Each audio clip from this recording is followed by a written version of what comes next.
Good morning and welcome to Sunday Breakfast right here on Channel One TV with me, Ino Safo.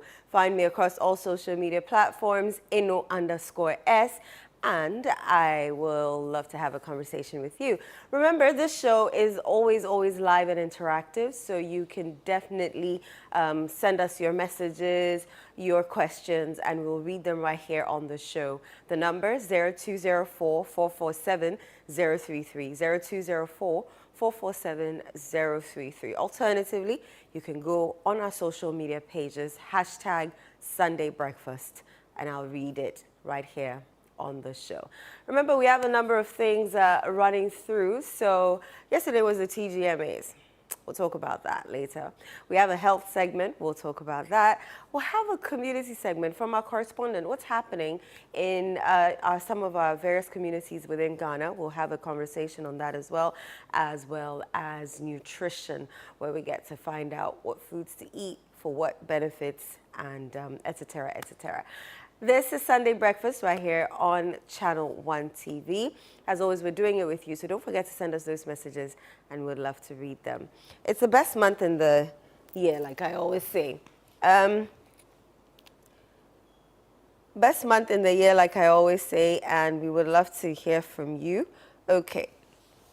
The Blanksons is a drama series proudly produced by us here on Channel One TV, and it airs every Thursday at 7:30 p.m. Every Thursday at 7:30 p.m. right here on Channel One TV, with repeats throughout the week. On Tuesdays at 3 p.m., on Wednesdays at 5:30 p.m., on Fridays at 11:30 a.m., and Saturdays at 7 p.m., Sundays 4:30 p.m. So you have no excuse to miss the Blanksons.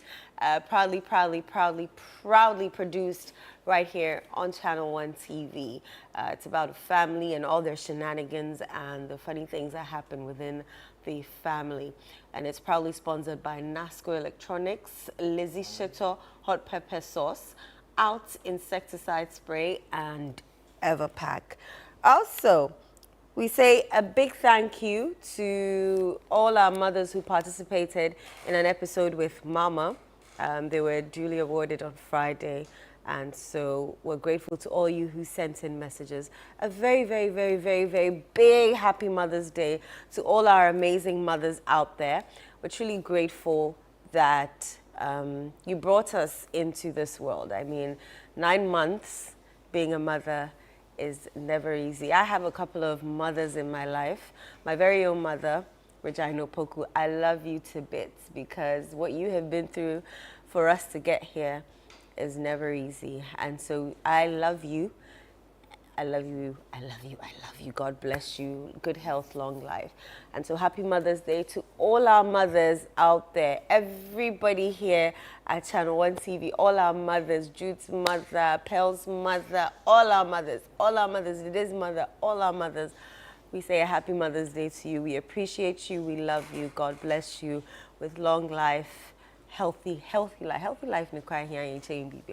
And so we appreciate our mothers here on the show. Right, would it be a good time to go into our papers or our online portals? Let me quickly do that and go onto the online portals. Let me start with channelonenewsonline.com. channelonenewsonline.com. And some of the stories you'll find: political analyst cautions NDC against self-sabotage as NPP reorganizes. Political analyst cautions NDC against self-sabotage as NPP reorganizes. Other stories you'll find: Toyota Voxy driver jailed 2 months, fined over 3K Ghana cedis for reckless driving. Other stories: Mahama, our president says green city homes will be open to Ghanaians at home and abroad. And he cut sword for that green city housing project in the Ashanti region. If you watched CNR a few minutes ago, you would have seen that story being aired. EMISA probe Professor Akosa should have recused himself. That's according to Justice Yangson. He should have recused himself. Ghana's healthcare problems go beyond staff attitudes, and that's according to a public health advocate who was on the big issue yesterday. A public health advocate on the big issue yesterday. Other stories you'll find on ChannelOneNewsOnline.com. Charles Emisa, hit-and-run driver, must be arrested and prosecuted, according to Justice Yangson. And if you don't know who Charles Emisa is, he was that young man who was involved in the hit-and-run, for which a committee was formed, and on Wednesday, was it, they released the findings of the committee, and some doctors were mentioned. Other stories, the Kaswa pregnant woman who died at the Mother and Child Hospital was laid to rest on Saturday, which was yesterday. May her soul rest in perfect peace. Very heartbreaking videos on our portal. If you have the heart to look at it, you may do so on any of our social media portals. You'll find that there. NAPO denies bribery claims over alleged ECG power outage plot. Again, in Charles Emisa's probe, Health Committee Chair urges doctors' self-examination. And the Ghana Armed Forces, to undertake joint security drill in Bono in the Upper East. No, in Bono and Upper East. PDS probe, law firm MPOBB denies wrongdoing, condemns arrest of legal team. And Semenyo needs better support in Black Stars, as according to Asamoah Jan. Those are some of the stories you'll find on ChannelOneNewsOnline.com. Let me quickly head to citynewsroom.com. On our portal, citynewsroom.com, some of the stories you'll find there. We are fully ready for polling station elections, as according to the new Patriotic Party. So Sunday, May 10 to May 16, they will have polling station elections to elect new leaders. And the Deputy General Secretary, Haruna Mohammed, says that they are ready for that.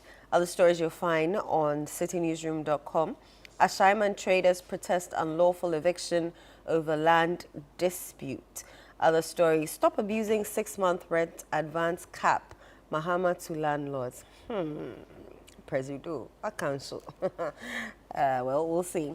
Duncan Amwa calls for dedicated fund to retool health facilities. Other stories on citynewsroom.com. Tension rises over suspension of road drainage project in Tema. Other stories you'll find, Ashanti region. Mahama cuts sword for 1,000 units Green City housing project. And the case of Charles Emisa, identify and arrested and run driver, former GMA General Secretary says. So, pregnant woman who died at Mother and Child Hospital laid to rest.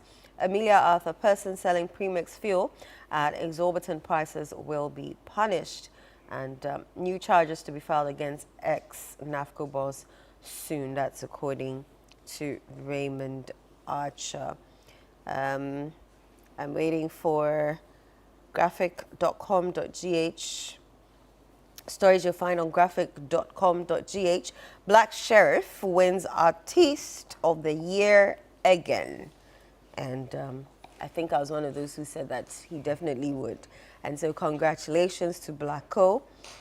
We're very proud of you. Other stories from TGMA. Wendy Shea, Mrs. Artiste of the Year, wins one out of the various ones that she was nominated for. Other stories, Wendy Shea says winning Artist of the Year will be a... Okay, it's not there. And there's a list of winners that you can also see. And young South Africans should be reminded about contributions of other African countries to the freedom, I believe. ECG announces Sunday power outages across Accra West and Tema regions for planned and emergency maintenance. And don't outsource digital space, Dr. Quaino entreats government. Citizens urged to support security agencies combat violent extremism. And Ghana capable of leading Africa's digital finance transformation, IFC says so. Good morning, Jude. Hi, and how are you doing?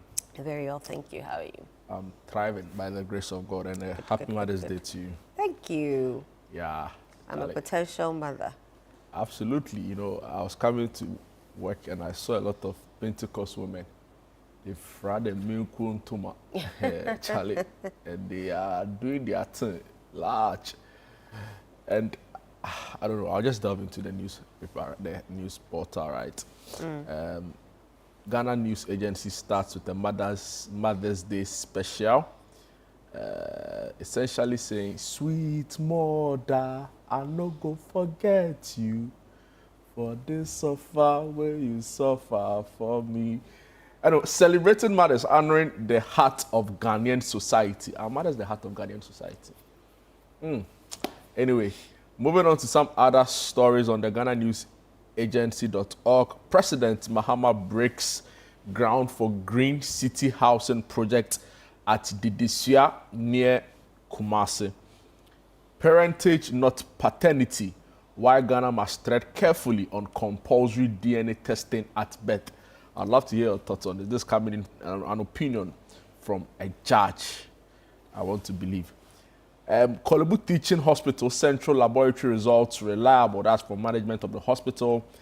Minister urges resourcing of RTI officers to improve information access. Moving on to some other stories, still on the GNA.org. African negotiators, trade unions push for labor safeguards ahead of COP31. And Ghana pushes for instant payment system across Africa. And finally here, European Union and Ghana celebrates 50 years of partnership. And these are the big stories on the Ghana News Agency.org. Edo. Okay, let me head to... I was going to see if Ghana Weekend had published, yes, and they have. So let me quickly do GhanaWeekend.com. 27th TGMA, Black Sharif crowned Artiste of the Year. And Black Sharif shares TGMA Artiste of the Year prize among fellow artists. Other stories, Ochame Kwame stands at TGMA with powerful anti-Galamsey statement. And Stoneboy wins 10th Reggae Dancehall Artiste of the Year. Black Sharif wins Songwriter of the Year to end Kofi Kinata's 5-year reign. And more stories from Agrada. Esiama was changing my diapers after I fell into a 7-day coma. In Music Brands announces plans to acquire native instruments, and Ben Bracco explains inspiration behind classic Etwe song. And those are some of the stories you'll find on GhanaWeekend.com. Amazing. And let me take you to the foreign front, right? And you'll be interested in this because I know you love health stories. There's a new concern, you know, around what they call hantavirus. Hantavirus. And the cruise ship that was hit with the hantavirus has arrived at a port in Canary Islands. Canary Islands, and lots of concerns. You know where Canary Islands is, right? Yeah. You know, it's located in the Atlantic Ocean, you know, off the northwest of Africa. Some people feel like it's more closer to Morocco than it is to Spain. But, you know, the Spaniards like to really, you know, claim it for themselves. And so we'll be watching how they deal with this particular one. And so there's an operation to disembark passengers to get underway as the World Health Organization chief reassures concerned residents. And still on hantavirus, there's a story still on the CNN of an American doctor who was aboard the ship and what he did during the period. And moving on to some other stories, the US-Iran war is still ongoing despite a ceasefire. And the story here says Iran warns US of heavy assault if ship face more attacks during ceasefire. And there's a story on the US fighter jet attack on Iranian tankers. So there's an explanation there. Many other stories on the Hungary recent election, right, where the new leader has taken over the party from Viktor Orban, you know, promising wide sweeping, you know, democratic changes. You know, and a lot of people are also talking about that one. CNN has captured that story as well. So these are the big stories as far as international news is concerned. I don't know if you've been following the the memorial and tribute pouring of Ted Turner, who is the CNN CEO, you know, I was just watching how they were honoring his legacy. Apparently, he founded CNN and Cartoon Network. He bought a local struggling media house and turned it into arguably one of the world's, you know, foremost international news platforms. And, you know, he was always afraid of nuclear weapons, you know. And it's funny that we are celebrating his legacy at a time when I don't really always get the correct pronunciation of his name. The nature guy. David Attenborough. Yeah, Attenborough. Attenborough.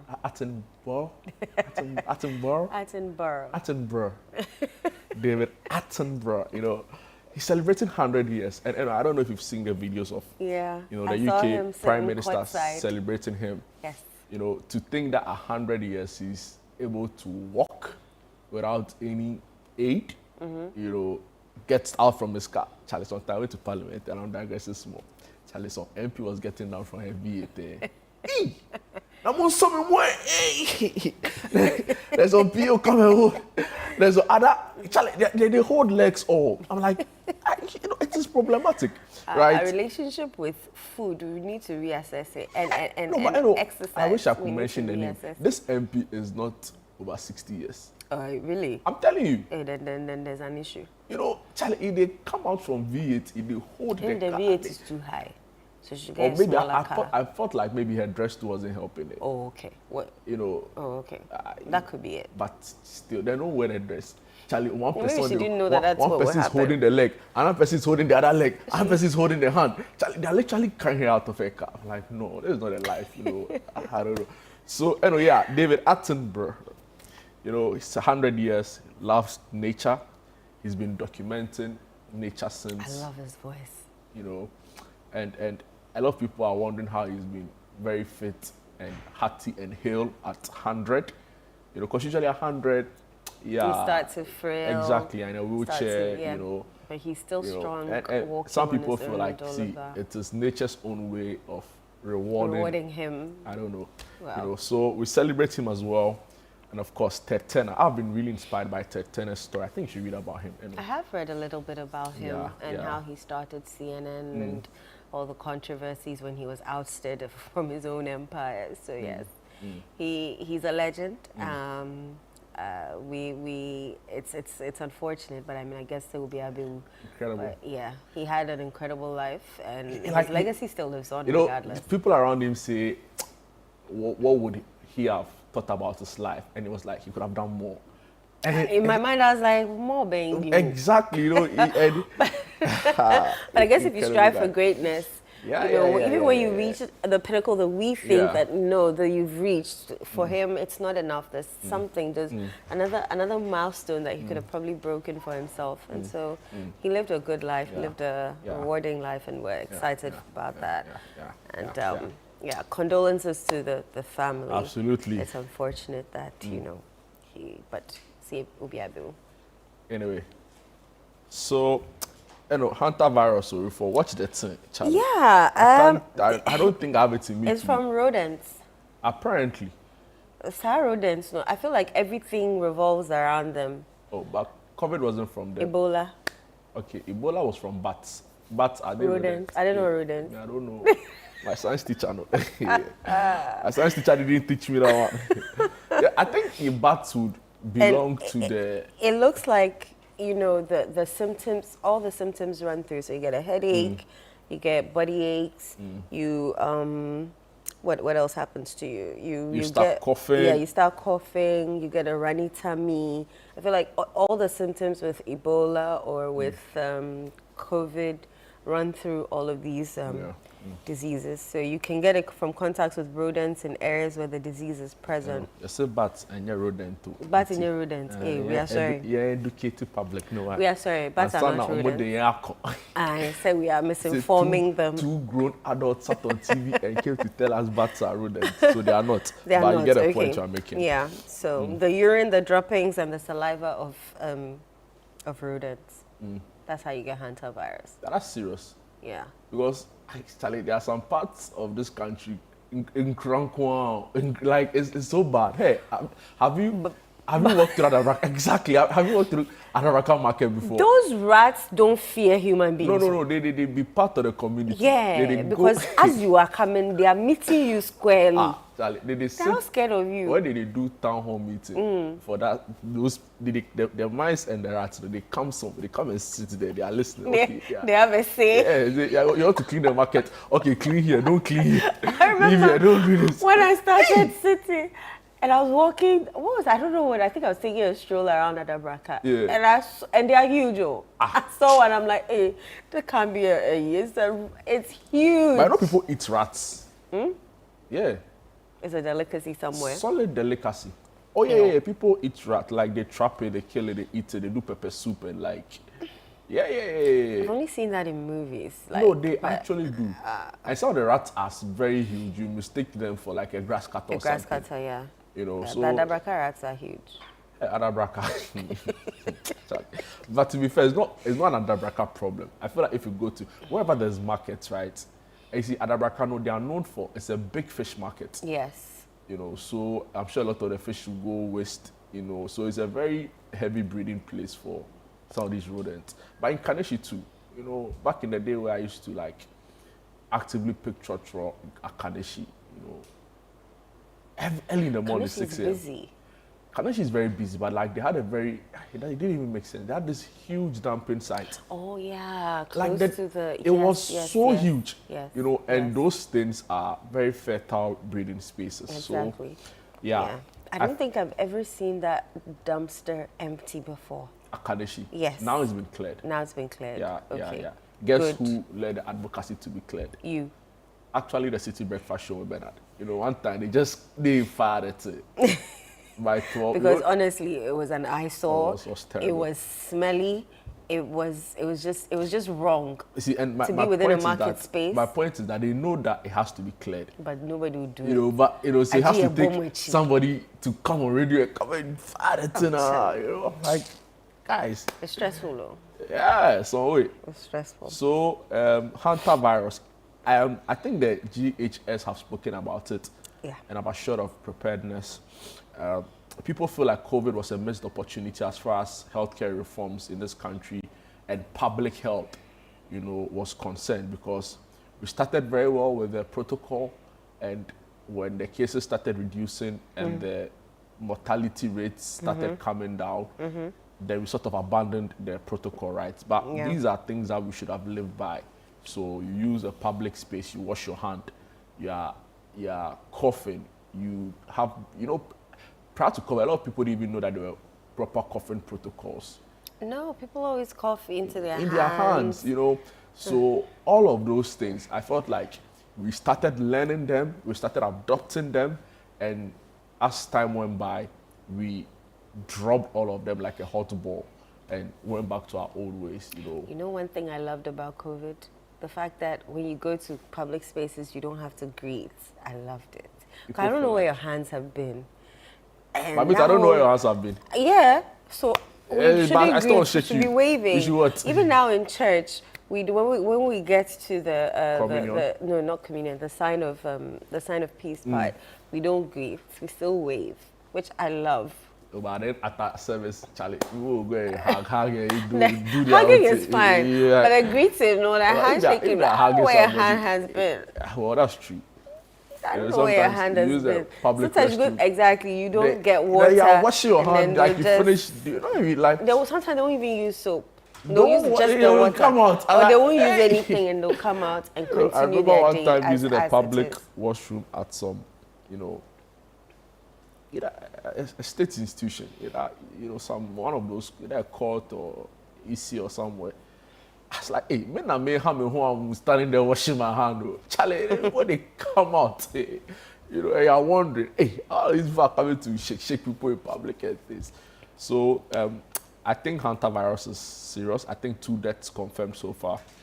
There are fears that it might spread.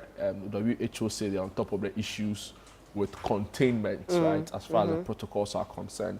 So I think in-house too, we should begin to look into some of these things, right? We have lots of experts at various health positions, and we expect that they bring their expertise to bear, right? The Deputy Health Minister is a surgeon. Dr. Bampo renowned person as far as public health is concerned. The health minister himself, many experience as ranking member. So we want to see all of that on display. All right, Eno. I'd wanted us to do TGMA, but I feel like we should leave that for our last story. Or did you watch it? No. You didn't watch it. Charlie. Good thing you didn't. I You'd have been. I would have been upset there. Highly disappointed in the start time. Hey! You see, I told you that I'd watch AMVCAs before I switched to, because we would never start on time. True. The 7 So wait. We started, I think the red carpet started at 8:30. The fashion was questionable. There was a theme, a shimmer of, something of shimmer. So there should be some sort of... Shiny. Yeah, thing. Some shimmer or glamour. Some got it right, others, I don't know what they were doing. Did Kwame get it right? Hey. Don't say it to your chest. Don't like... Achame Kwame on a regular is always on point, but yesterday, I don't know what he was thinking. But I thought he was trying to communicate. Communicate what? I don't know. That's what I thought you would know, because you appreciate arts better. Please, I didn't understand. He said galamsey, so I guess he was supposed to be gold. Yes. There's a way you can represent... There was a guy coming with him with like a drip, right? Just a drip it. No, a drip to say that like maybe the water is polluted and he's dying, like a hospital drip. He looked very healthy to me. Oh, but I know it's a representation. Exactly. I get it. But I'm saying he that... looks healthy to me. It's you gotta take somebody on life support or what? What I'm saying is that Achame Kwame could have represented all that he wanted to represent fashionably. That was not it. I think he was kind of regal, right? In the appearance. Which regality is that? Oh, he was holding his staff. His staff. Please. He had people around him as a guard. Jude missed me with that. It was just a bit too much. How about it? Charlie. Why are you people stressing me? After watching such amazing visuals from Nigeria, then you come switch to Ghana, we're late. Too much talking on the red carpet. I don't mind. Some of the questions were on point. Others were just... And then you start the show at 10 p.m. with more talking, more videos of people, and the lip syncing wasn't even on point. So the person is talking and the voice is somewhere. But that's a production and sound But issue. It's still TGMA, and it's 27 years. We can't get it right. And then finally, you start the show at 10:30, and the MC's mic is not working. You don't mean And so for the first 3-4 minutes of whatever Giovanni was saying, we couldn't hear anything. And so people weren't able to respond to whatever he was asking them. And so he'd repeat it again. Oh, you guys are not happy. And they're sitting there, not because they don't want to respond, but because they can't hear him.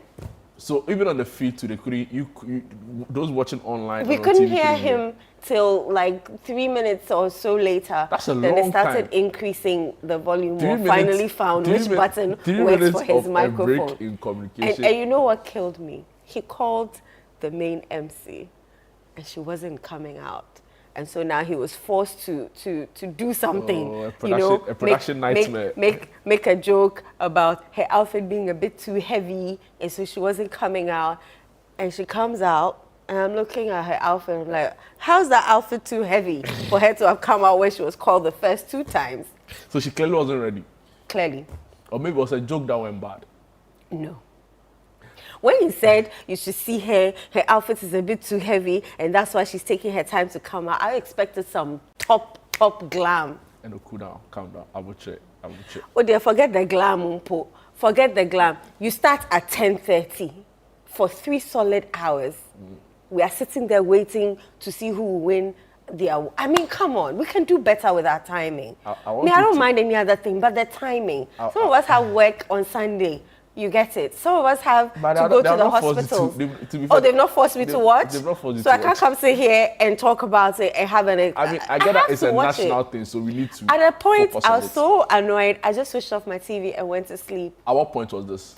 I've forgotten, Jude. I'm telling we can do better. Let's come we have to respect our viewers' time.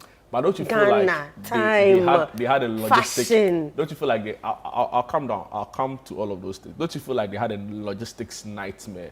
Because we both know that prior to the event, they had issues with finding a suitable venue, right? So the back and forth, you know, could also have caused Excuses. I'm saying possibly. Excuses. Thank you. You have a whole year to plan it. Yeah, but circumstances come up. Excuses.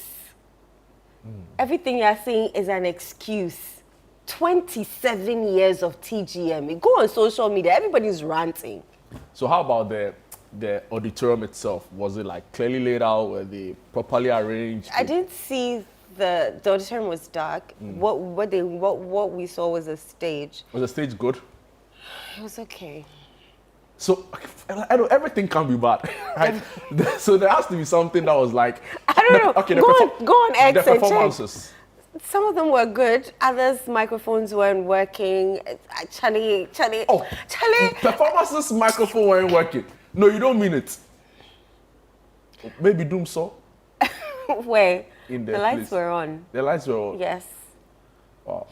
The lights were on. I mean, the point is that you can't justify some of these things because you expect that this is putting this peak. event together. I feel like we need to you get it. You know, maybe you organize shows, but sometimes it's okay to admit that I need to go and learn to come and apply it, because you've seen other countries, they do it and they get it executed. So, the 12th AMVCA, they are still doing it, you know, according to time. Why can't we do same? Go and learn from others in the industry. You've talked about the and come back and implement it. And a little bit Is about it too much to ask about for you to start at the time that you say you'll start? So a whole 1 hour 30 minutes. Rate you are late. The whole organization of you don't want to hear what I have. No, I want to hear. Well, I've heard people say, "Oh, it's a solid 6." Some even said, "Oh, like 6.5." You know, some say the end made up for it. So I don't know where you started. I won't even give them a 5, to be honest. Really? But that's a fail. Yeah. I don't give them. They're not even half over 10. Charlie, it's bad though. We need to sit up. Go on social media. Everybody was just ranting. What is this? Why is this? Like, so many questions need to be answered. I had people raise concerns around the red carpet host and some of the questions she asked, for example. So yeah, I think it was Fela Makafu she was interviewing, and she asked questions around her ex, yes, who happened to be in the run for artists, and I think it didn't go down well with quite a number of people. Yes. I don't know if you heard that question or what you make of it. I heard that question. I was a bit stunned, but Fela handled herself very well. And whoever I like whoever her team or her management is. So she brushed it aside and answered that everybody, she wishes everybody good luck and all of that. But I think, it wasn't necessary. I don't know, it was an unnecessary question. Who was the main host? Nashako and Giovanni. Oh, right. Anyway, but were you satisfied with the winners? Do you feel like it was a good representation of the work they've done and the recognition? Yeah. I think everybody who deserved to win won. I was actually very happy when Blacko was called, because I did say that I want Blacko to win again this year, because I think he put in the work. When a would-be assassin tried to, attack White House officials and government officials in the U.S., the White House correspondent dinner, Trump came back to tell us that, he needs a big ballroom, right? So this is proof that we can't keep doing this outside. We need to do it in a more secure place, and we need to expand the ballroom because the one in the White House is way too small. Do you get a sense that everything we've seen last night points to the fact that we need a much better, improved space to hold some of these things? I've seen people say that, National Theatre is out of the picture. Conference Center. It's undergoing renovation, right? Yes, so it's out of the picture as well. And these are like the two leading, right? Yeah. So, in fact, earlier this week, the BOG's 3i event. Yeah. I realized they hosted it at a church. right? And you can't necessarily do an event like this in the church. In a church. I don't know, maybe some churches will allow.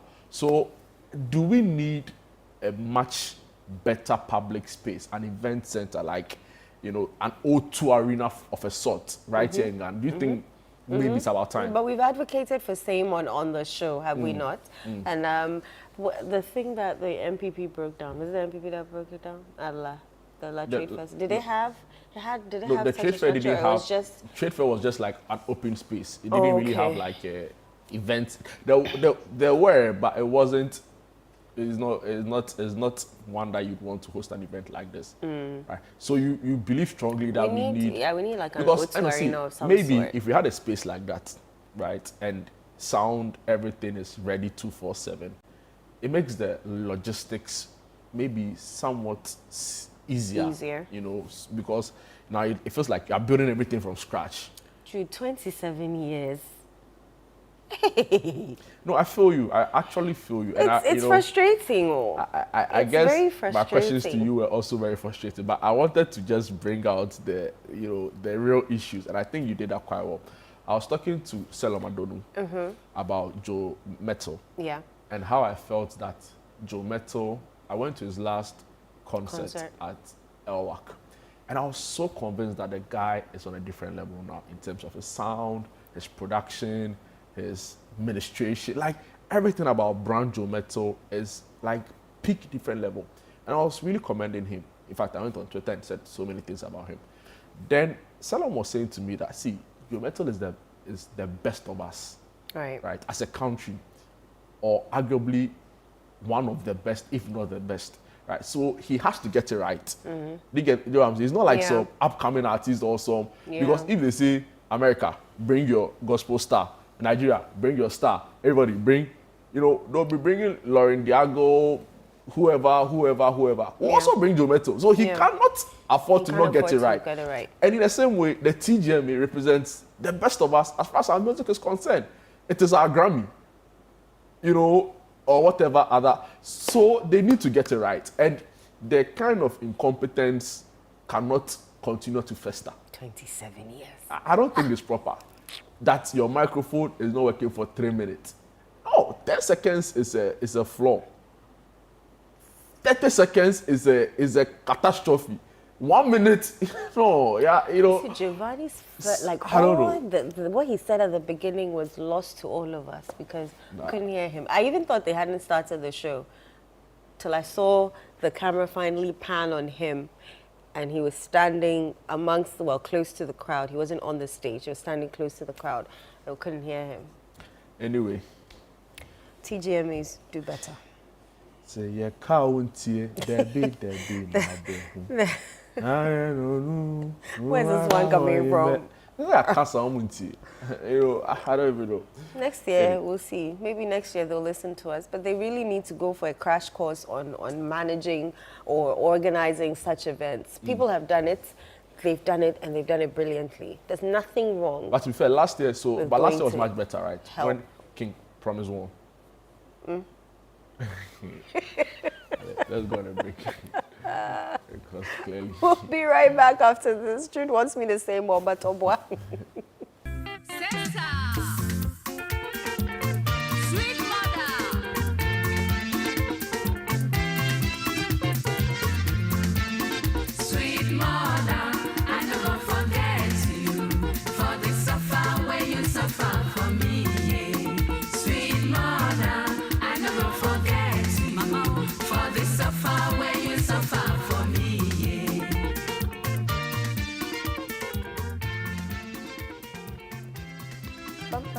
What would you say would be your most your favorite memory of your mom?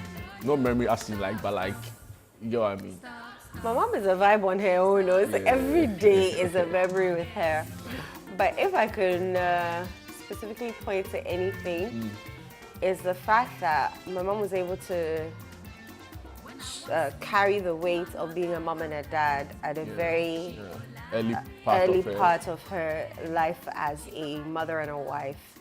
So after my dad passed away, you know, it's been She, her she's been a single parent for many years. for many years. And she did it with so much grace. I tell you, like, I don't even know, I don't think I can do it, but Charlie, God has carried her through, and she's seen us, and she's done amazing. And I couldn't love her less.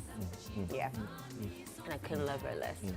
I mean, like I earlier read, Ghana News Agency say mothers are the heartbeat of this nation. And I've seen it in different ways, right? So, for example, when the helicopter crash happened? Is that what How the do you... one- I knew that was where you were going, because I remember you highlighted that when they were doing the wreath laying ceremony in front of the Jubilee House. Yeah, and but how, even before I delve into that, I don't want to say a big Mother's Day, happy Mother's Day to, of course, my mom. I have a few moms actually. You know. we all have a few moms. Yeah, I have, you know, so my mom, I really appreciate her. Mention her name now. Oh, yeah, Jude's mother, Mensa Mami. Mensa Mami, you know. Happy Mother's Day to her and all the other lovely women around, you know, in my life, my wife, her mom, her aunties, like everybody really, you know, we say we appreciate them for their sacrifice and, you know, show of love every single time. And even here at ChannelOne TV, right? We have mother figures who are always looking out for us, and we really want to appreciate them. You know, sometimes we'll call you and tell you, Charlie, I did it all year and it year. You know, and it's not like they mean bad, you know, they actually mean well for you. So we want to say a big thank you, and God bless them as well. You know, quite a number of them. You know, sometimes I'll come on TV, go on radio, you know, and even sometimes where I pronounce words, you know, so you have someone like Dr. Christian Mwakunya might call you and tell you, hey, oh. So Doc is a former minister for environment, for education during the Rawlings period. Very, very renowned, lovely lady. She's now the board chair for the EPA, right? So I also want to use the occasion to wish her as well.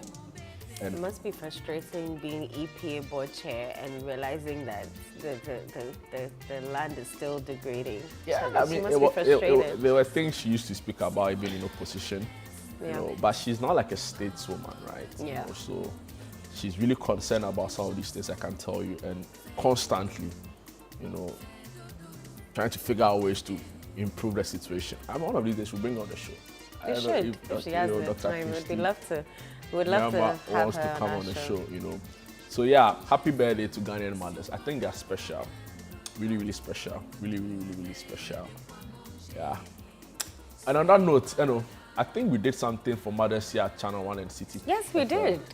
An episode with Mama. What was it about? We asked people to write in their memories of their mother standing in at a time where, you know, they may have done something, or their mother may have stepped in for them, or whatever they did may have hurt their mother in a way where they felt that she couldn't have forgiven them. Like Anka, you wouldn't have forgiven the person, but mothers would always, you know, forgive you and urge you on. And so people wrote in a lot, and some winners were selected, 10, and then scaled down to top 3, who are all going to have a weekend stay at the African Region Hotel. And every person and there was one mother who wrote in for herself.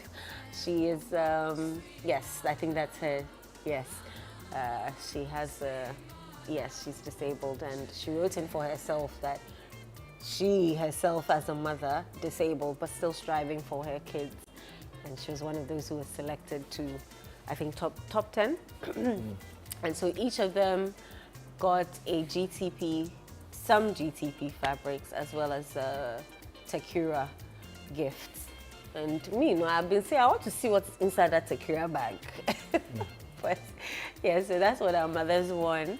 And they were here on Friday to receive their prizes and their packages and enjoy themselves with their kids.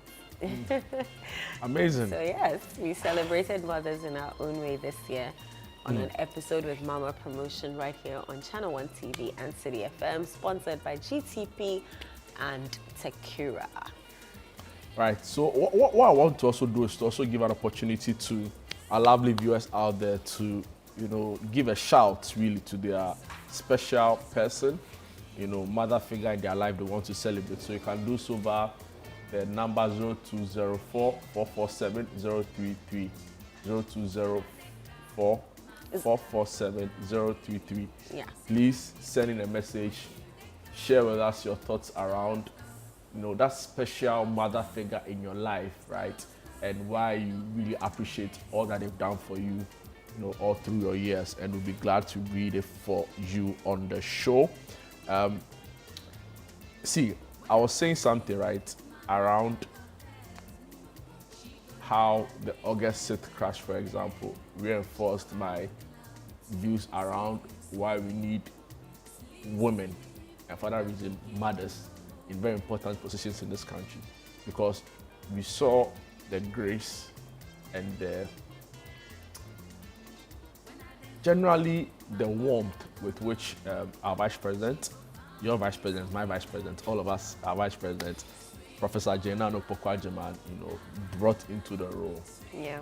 Her steady, strong presence, guiding us through a very, very difficult patch, for any government. If what happened to President Mahama's administration happened to anybody else, it's an easy ground for, some people not recover again. That's what it is, right? So we are grateful for her leadership. We are grateful for her motherly care. I have friends around here who tell me that she's the best person to be around, right? So I personally want to use this occasion to wish our Vice President, Professor Jenano Pokwajeman, a happy Mother's Day. There are many other phenomenal women in government, right, who are also doing their best for the nation. Yeah. Yeah. In-house as well. Talk about our head of HR, Miss Jen, amazing woman. I don't want to mention names and leave some. And leave some, so you better not start. But yeah, she is up there because people say, oh, HR is not supposed to be, but they are really they are the mother figures. As you can see, look up for us. Of course, there's Kafu in there as well, Frema in there. Of course, the newsroom. Yeah, I'm mentioning names. Continue. No, I've mentioned. I've mentioned. The newsroom. All the mothers in the newsroom. We love you all so much. All right. So, and a number of messages are coming in.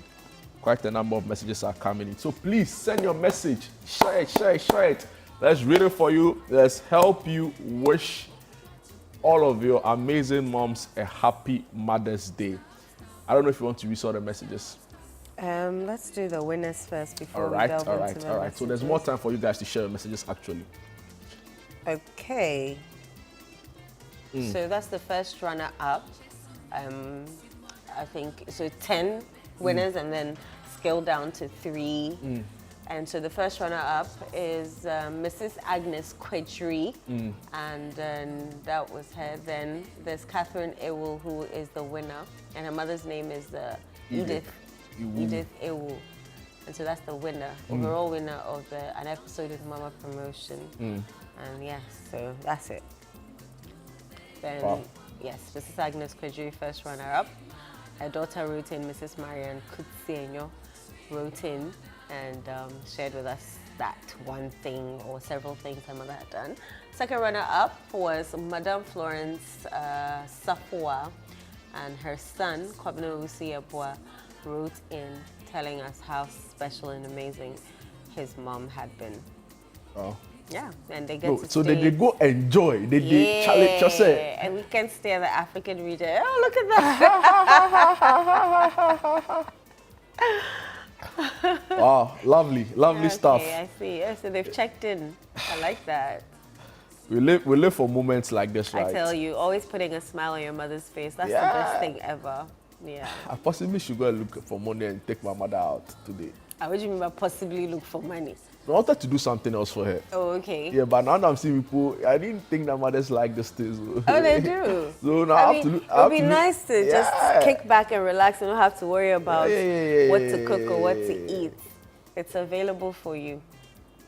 Amazing, because sometimes you just even need to leave your space. Yeah. Amazing. So staycation. No, shout outs to the winners. We are really happy for them, and their story inspires us in many, many ways. I know the messages are coming in Thick and fast. Yeah. You want to start reading? So this one says, Happy Mother's Day to you, Mom, Prophetess Rebecca. You are the most beautiful and kind-hearted and inspiring woman to me. Thank you for being my guiding light and my source of strength. I'm so proud to be your daughter. This is from Betty Adoma Eje. Shout out to yourself, Betty, for sending in this one as well.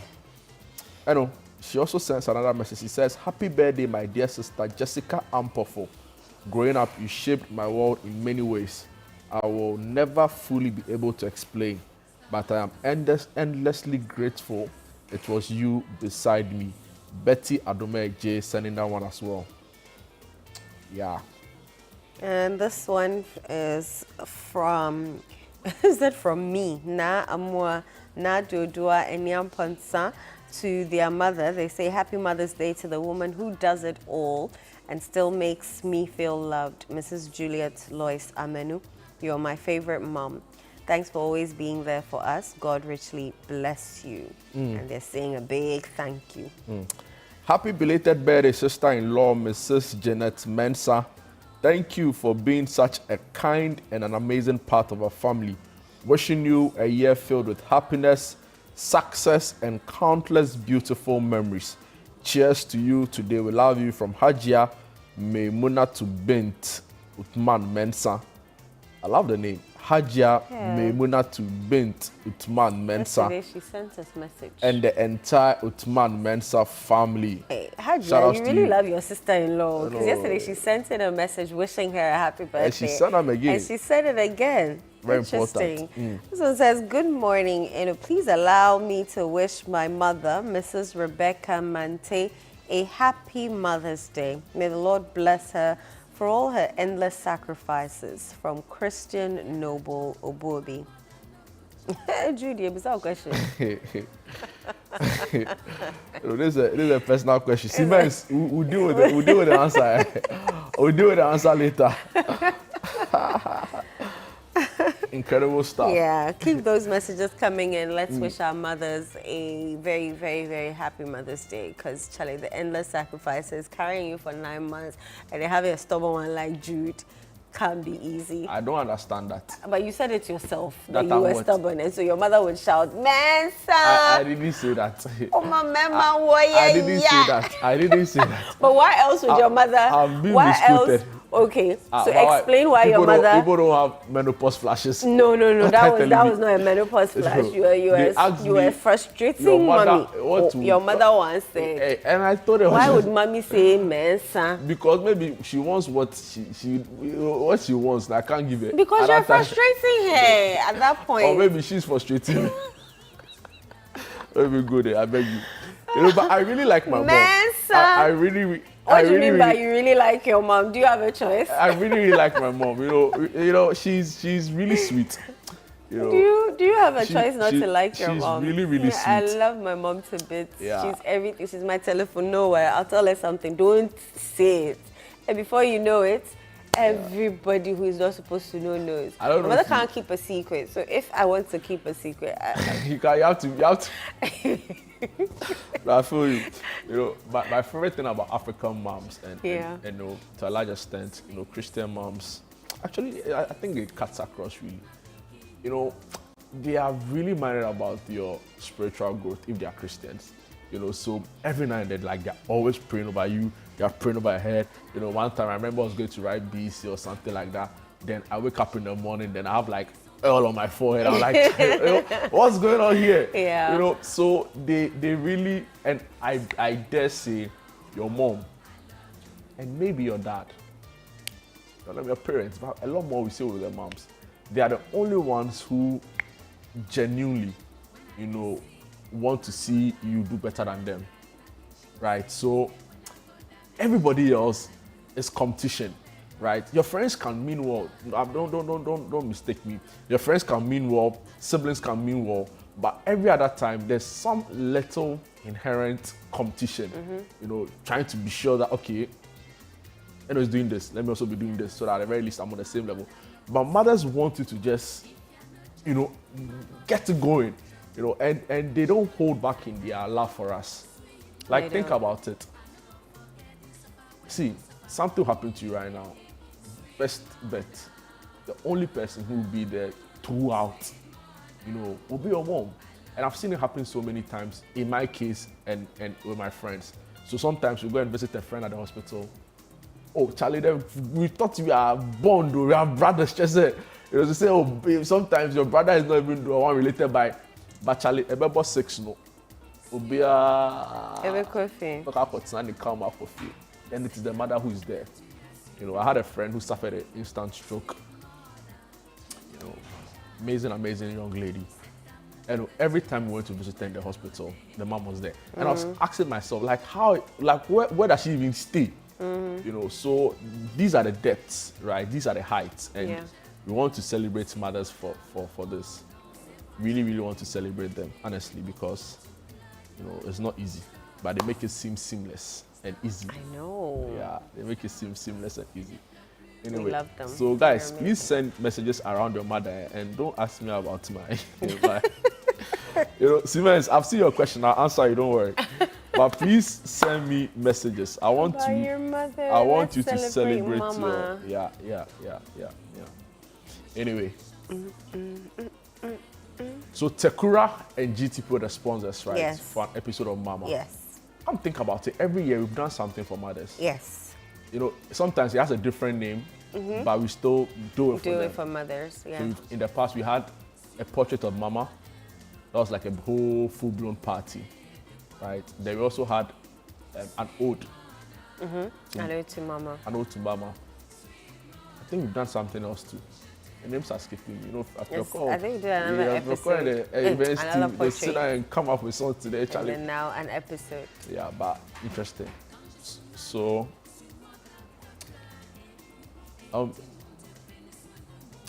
yeah, I want to just say, finally, that in all of this, right, I have just one little concern. While we celebrate mothers, there are so much more we still have to do for them. And I say this with the concern, right? A few months ago, issues around domestic violence, abuse against women was topical. I don't know if you remember the video where a tenant videoed the landlord literally assaulting the wife and the mother of his children. In different parts of this country, we've carried stories around women struggling for basic health care, right? A pregnant woman had to literally walk miles to access health care. In other instances, we've seen women being abused, being threatened, being harassed, right? So I was particularly excited when the president said that, for instance, they were going to pass a law that targets harassment of women in public and even private, you know, spaces. I thought was a good initiative, right. And we need to support that. But going forward, we need to look out for women in this country. The gender ministry is doing a great job, but some people feel like they are more reactionary, so they wait until things happen before they go out to look for what the issues are. But they can spread their tentacles a bit more, you know, go into communities, go into the villages, the rural areas, like deal with the issues confronting women there.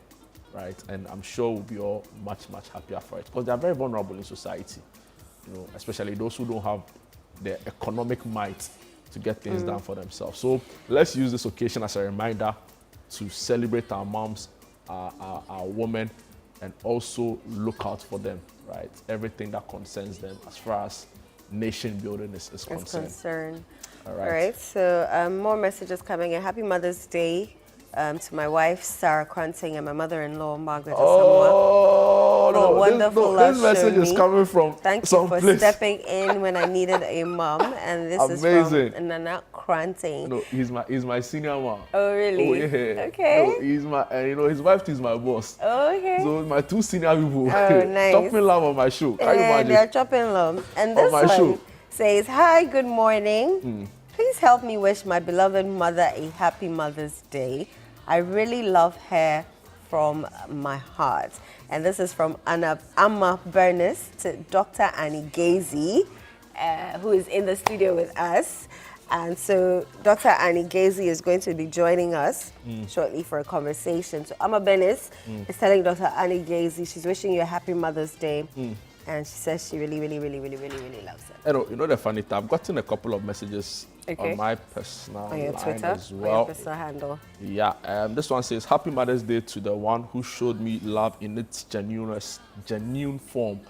I've never been able to say I'm truly grateful, but you are a special gem from God, and I really want to celebrate you on this day. This is coming in from a J. Michael, who is doing the listening right now in Teshen. He says, Happy Mother's Day to Adelaide Nati. Right, so thank you for sending that one, AJ.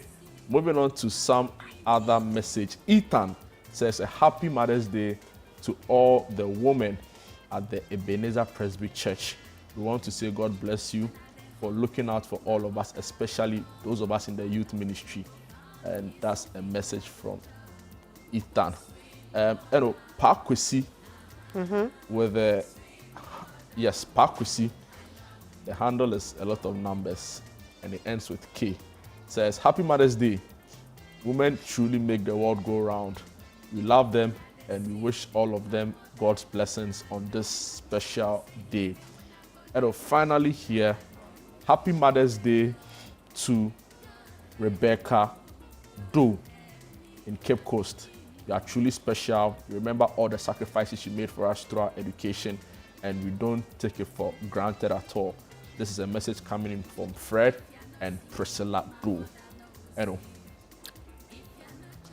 Interesting messages. Interesting messages coming in there. Okay, it's now, if we do the show, it will be all about our mothers. Hi, Dr. Annie. How are Two you? favorite people. I'm fine, thank you. I love your How are you? outfit. Thank you. I'm trying Happy to make Mother's an effort. Day. Thank you. Really. Amma Bennett says that she really loves you from her heart. Oh, that's Yeah. so sweet. Yeah. I hope you are well. I'm fine. How I are like you? your outfit too. Thank you. It's Mother's Day. I'm making an effort. Interesting. How have you been?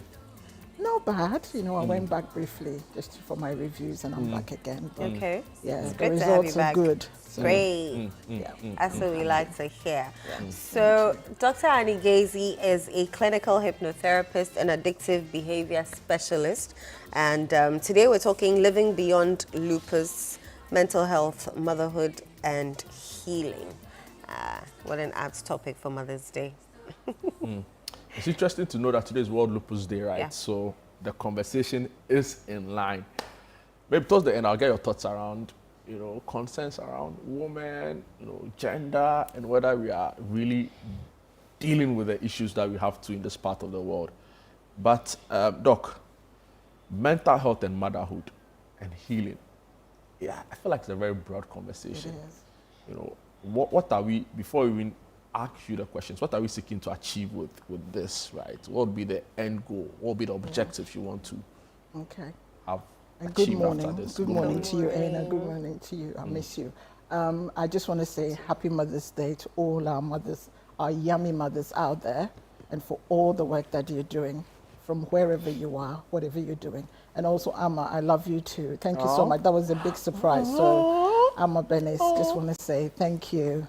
Yeah. So our topic, yes, is very broad, but I think because today is World Lupus Day, we're going to try and channel it around that, and it's Mother's Day as well. And obviously you both know that I'm not a medical doctor, so I'm not going to go into the physical or medical health. But sometimes lupus is seen as a family disease, a family illness. And someone will ask, what do you mean by family illness or family disease? Basically, an illness that affects one but affects all. Because once someone is diagnosed, it affects the whole family. And sometimes we don't realize this about certain diseases or illnesses, because lupus obviously attacks the immune system, or the immune system attacks certain vital parts of the body and the organs as well and tissues. And because of that, most of the time, I'm going to be biased because it's Mother's Day. Mothers really struggle okay. with that. And what people don't realize is that it's good you talked about the gender issues and all of that. This is so broad that maybe we have to come back more days to talk about it. But what tends to happen is marriages break down, relationships break down, because of, I have worked with families with lupus, not from the mental health point of view, because the patient themselves or the sufferer themselves go through a lot. Imagine being diagnosed and being told that maybe your organs are shutting down, or they're weak, or your joints are stiff, you know, your heart is affected, every part of you is falling apart. Definitely as a human being, you know, that would affect you, what quality life or what the quality of life that you've got. Am I, let's say if you're a woman, am I ever going to have children? Am I going to ever marry? And let me highlight something about, mostly it affects women. And in our society where we even already struggle with what mental health is and the effects of mental health, let's not forget the stigma. So once somebody hears the word lupus or hear the word any terminal illness or any illness that they don't understand, you are like an outcast. Sometimes people don't even want to come near you. People don't want to touch you.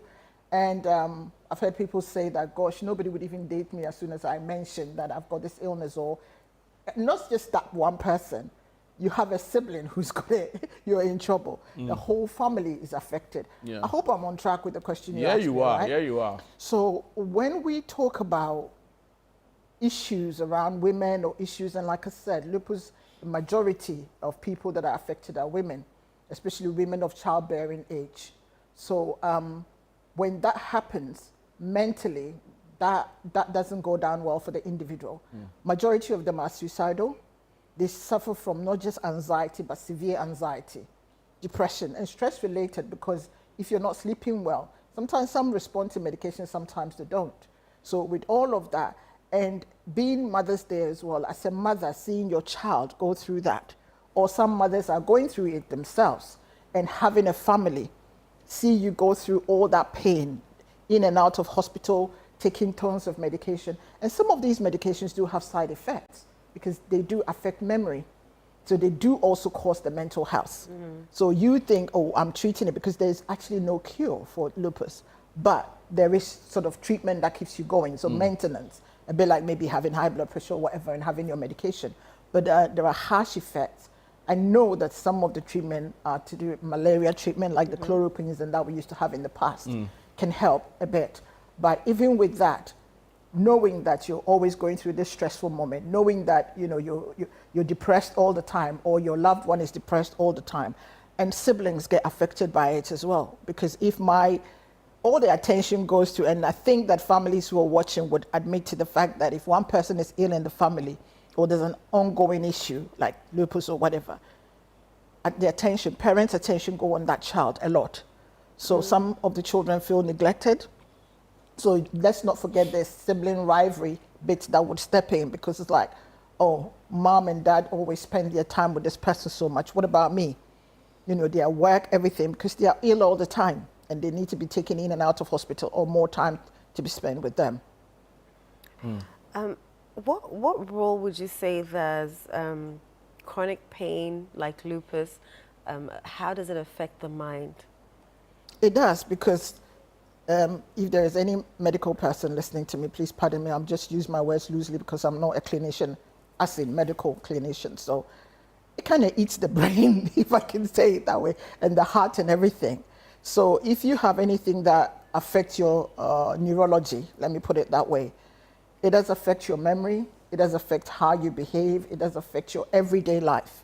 So the quality of life itself, like I said, you know, if you don't remember things, if somebody is sitting in front of you and you just think that, I told you something, let me just be funny here, right? I'm very menopausal, and sometimes my daughter will say something, and I say, oh yeah, she'll tell me something, and then the next day I would ask her, says, what is wrong with you? Can you just not remember, mommy? You know, so imagine having somebody, living with somebody that you think that they should know something and they don't know. Definitely that is irritating, that is frustrating, that is. And what people don't realize is when you are complaining, that person going through that, imagine what you're going through. You know, so it shatters your confidence. It shatters everything in you. That, well, let me not ask then. Let me pretend I know. Let me pretend I don't know. Let me just keep quiet. Let me not even try. Why should I bother to try? Because it won't work. Are you getting me? Yeah. You know? So it does affect these organs, and this is where the mental health sets in. The memory loss, the fatigue, you're always tired, your joints are hurting, you wake up tired, you go to bed tired. Imagine if you've got a job as well, you're working for somebody and you get there and you're tired all the time. They're not going to forgive you because I'm paying you to be where you are. Your colleagues won't forgive you because all they'll think is, gosh, he's so lazy or he's so lazy. He's always at work and he's always tired or coming in late or always having excuses not to come in. So with all of that, that is where, part of it. So the medication, the illness itself, and environmental factors. So we'll put the medical, we'll put the environmental factors, the biological factors, everything lead to the mental health, or is part of what causes the mental health. Doc, why do many women, who are probably going through lupus or any chronic illness at all, feel guilty, for want of a better word, to ask for help or to even rest a bit? Yeah. Yeah, why do they feel that? Sometimes, number one, they're not even aware of that's what they do, or they're not aware of services out there. They're not aware that, there are support groups. They're not aware that I can actually discuss this and get that support. Sometimes they also feel that I'm demanding too much already, especially I'm in a family. I'm the one who is ill. I'm the one who's supposed to be the mommy. I'm the one who's supposed to be the wife or the partner or the girlfriend, the aunt, the grandma, whatever it is. And then it's just the feeling of I'm asking for too much. You know that thing about our society where we have men are not supposed to cry. Men are not supposed to. Women also have their role. As a woman, this is my role. Yeah. So culturally and mentally, we believe that even if I'm ill, I'm supposed to be doing these things. So if I'm not able to do these things, or I'm not seen to be doing, maybe even people around you are thinking, come on, Eno, can you just sit for a minute? But you're just thinking, do you know what? What will people think of me? What will my husband think of me? What will my kids think of me? The neighbors think of me. Work, they will think I'm lazy. So even when at the breaking point, they think, sorry, I just need to get up and do it. And when the more I ask for support, the more that it feels like I'm weak. So that stigma and the negativity that we always have, that I'm glad that in modern day times, we've brought it so much to the media and we're talking about it to make people aware that these things are real. And going through what you're going through doesn't make you a lazy person or a weak person or a bad person. Get up and get the help that you need, because there is help out there. Interesting. I have a concern, right? So in all of this, what's the role of like social actors, right? So you get a lot of people say, oh, they take support from the church, from work, from what's the role of society, right? When we see that our women, our mothers have to endure this. Yeah. It's for us to educate ourselves so that we can provide the support, because we are our brother, or in this case, we are our sister's keeper. So it doesn't matter. And I'm just glad, I walked in and everybody around the station, happy Mother's Day, happy Mother's Day. And that was beautiful, because it goes to show that they don't know whether I'm a mother or not. They don't know whether I like children or not. They don't even know whether I believe in children, being a parent or not. Yeah. But it's just the culture of, it's Mother's Day, But to be fair, but some people might find offensive, right? Is that a problem? I was going to come to that, because obviously to talk about women who are going through stuff in terms of grieving the loss and that. So there is the positive and negative aspect to that as well. Somebody walking to you and say Happy Mother's Day, and maybe just touch wood, I lost a child, or I've been trying so hard to have a baby, or like we're talking about, have children with lupus or whatever, and I haven't had the best of being a mother. And like Eno said, maybe already I'm feeling guilty that I haven't, maybe it's my fault that I'm going through what I'm going through, or my child is going through what they're going through. And you meeting me and saying Happy Mother's Day, the impact, the negative impacts of the fact, how dare you? Do you even know what I'm going through? What is so happy about my life, or what's so happy about this day that you're saying Happy Mother's Day? So sometimes, you may see things as personal and happiness and whatever, but I always say that on days like this as well, we have to remember those who are going through a very difficult time, women who are going through a very difficult time of maybe losing their children or having children with terminal illness, or really having a difficult time. Some are even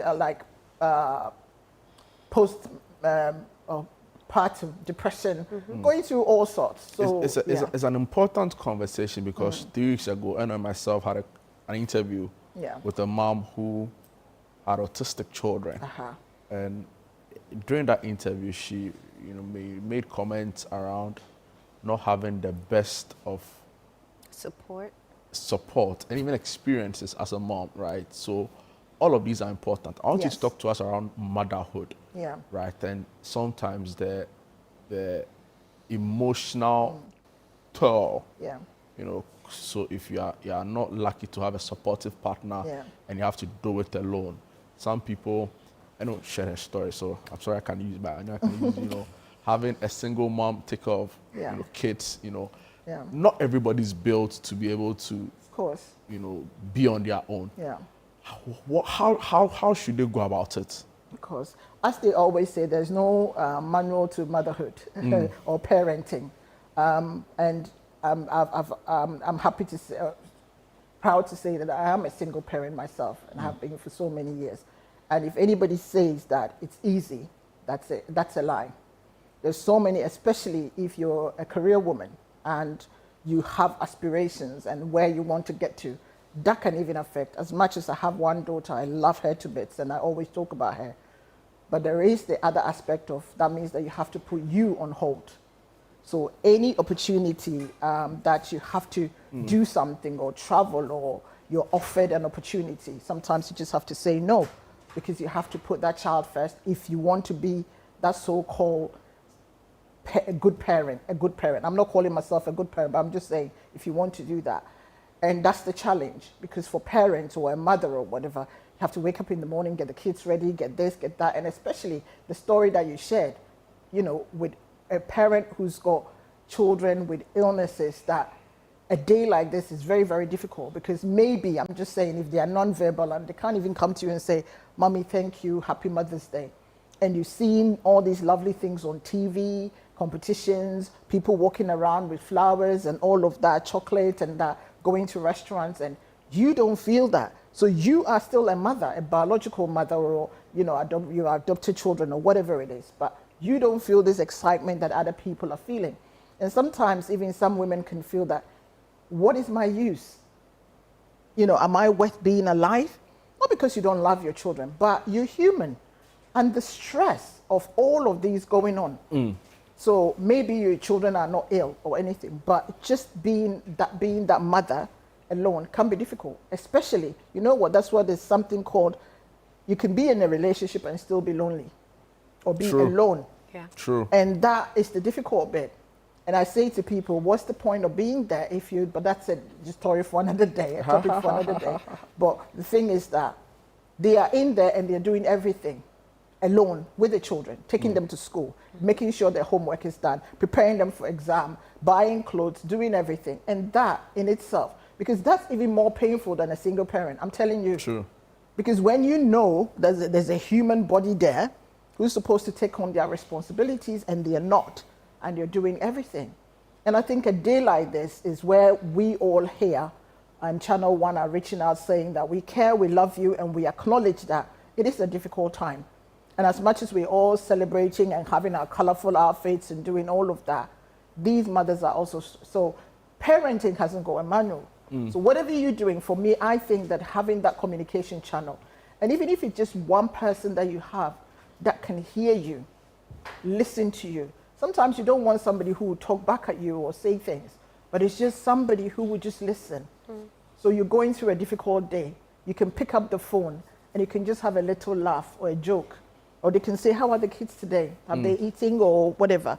And then, you know what, it's 9 o'clock, 10 o'clock. It's time for you to just wind down and go to bed.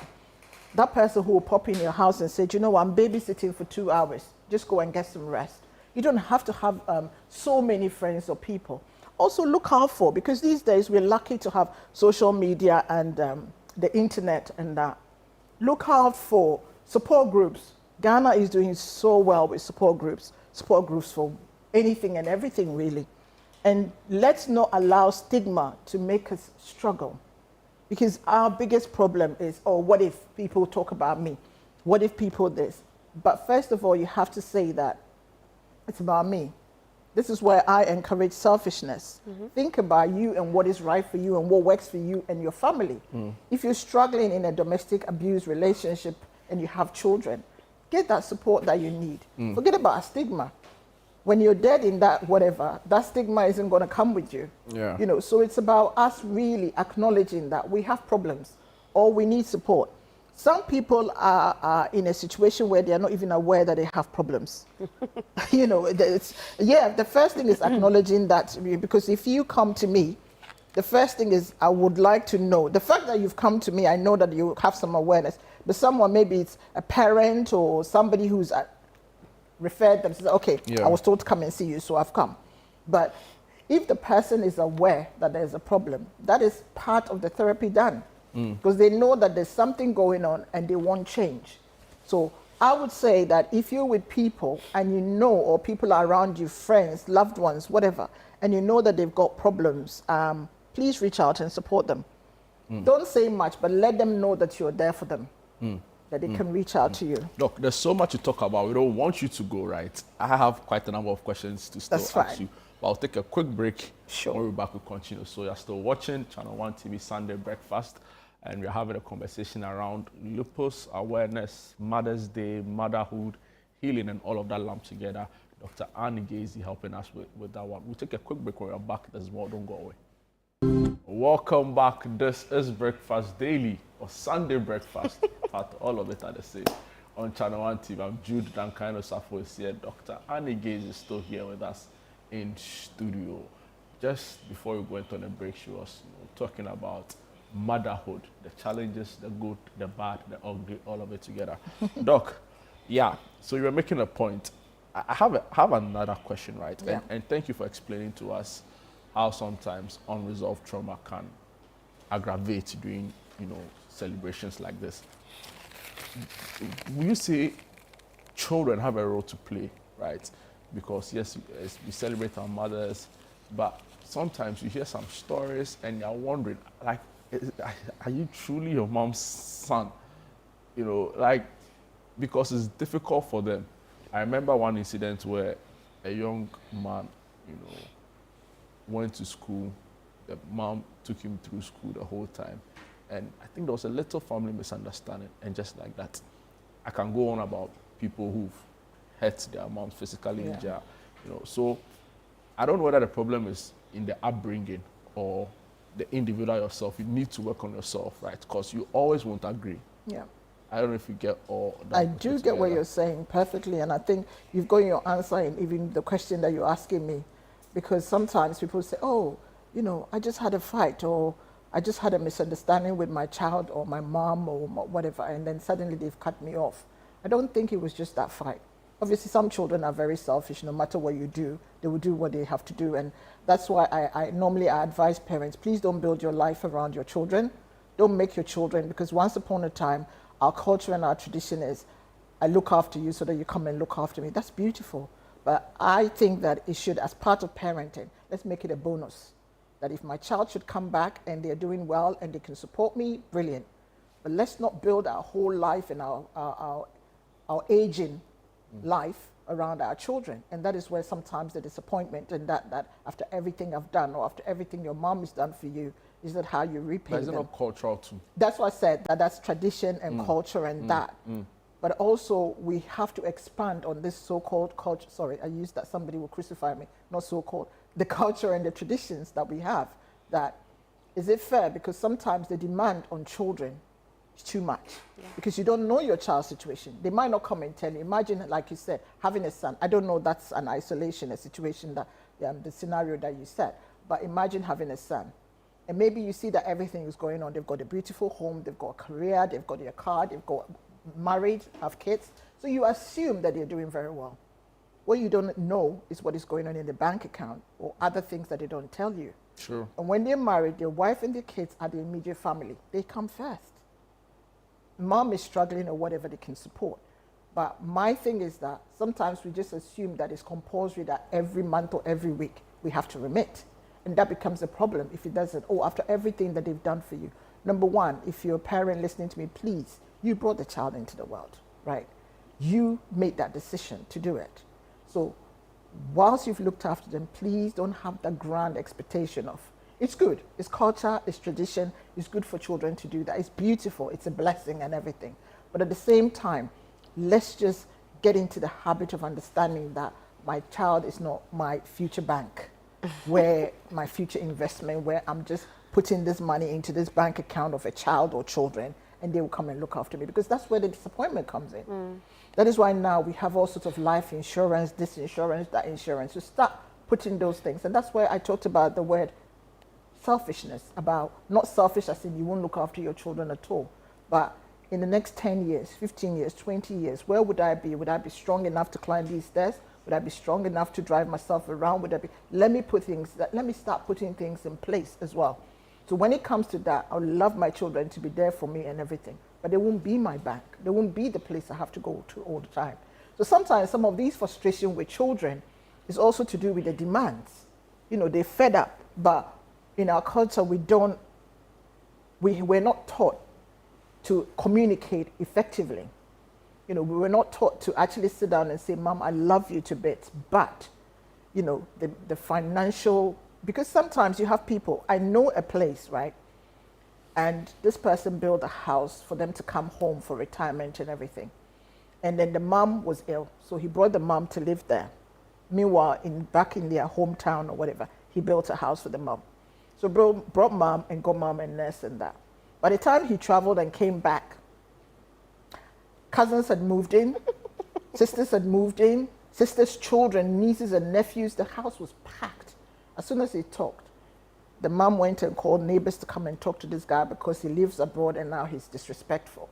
What's so disrespectful about this? I brought you here because I love you, Mom. Come stay here, I'll look after you. Now you've brought everybody here, so everybody is my responsibility. He pays the gas, pays the electric, so all the utility, he pays that, plus pays Mom's medical expenses.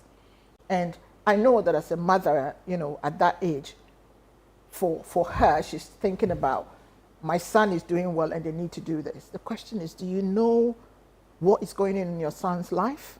They won't tell you A to Z. Am I making sense with what I'm saying? Yeah. So sometimes that little fight or that big fight or whatever is not something that just happened. It's a multiple, exactly, it's gone on, it's a built up to the extent where it's like, I've had enough. Enough is enough. You know, I'm not doing this anymore, Mom. I'm just cutting you off for my peace of mind. And somebody would say, but all these years, do you really know the secret in the family? If we should go into families and ask questions, people are bearing so many secrets that they can't talk about because it would even break the family.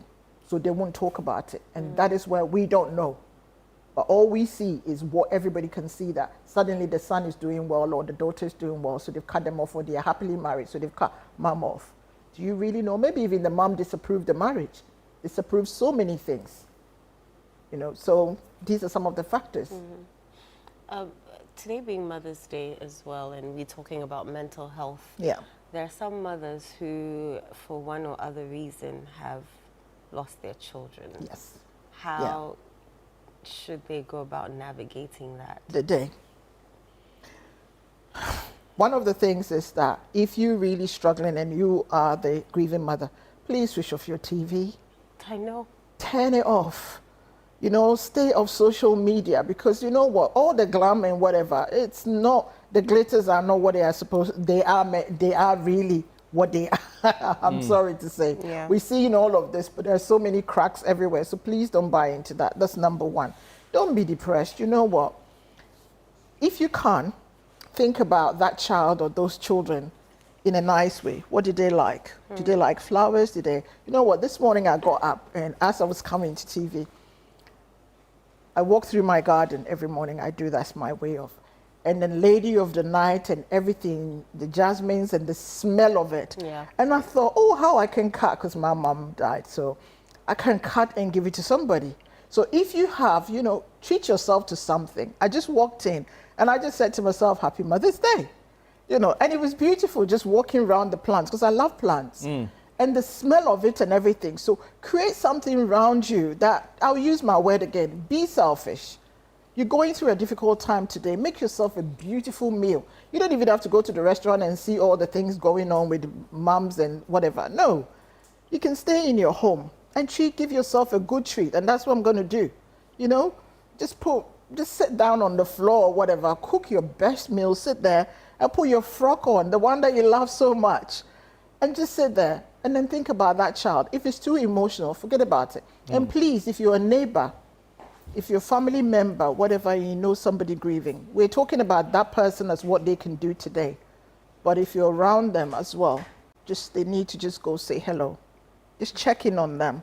You know, if you know that if you take children there, it's going to upset them, don't go there with children. Don't go there with all these mumsy stuff. Yeah. Just go and just say, oh, I just thought about you and I said, I'm just coming to say hello. Can we just talk? Just sit there and have a lovely talk and just make them smile. Okay, on the phone. Yeah. These days we have what? FaceTime, WhatsApp, Facebook, so many, you know, I'll embarrass my age here, but we have so many things. Just do that. Reach out to them. And if you think that you're struggling, you've got nobody as well, please pick the phone and call someone and just talk to them. And that would help. Okay. Gaisie, thank you. Thank you very much. It's always a pleasure to have you on our show. Thank you. Right, so we're going up north where the Nanton district has been severely affected by a windstorm. Shawana Yusif reports. Residents of Jana are still counting their losses after the first major downpour in the northern region, which occurred at about 7 p.m. on Tuesday. Speaking to ChannelOne News, both the chief and the assembly member for the Jana electoral area outlined the extent of destruction caused by the windstorm and called for urgent intervention.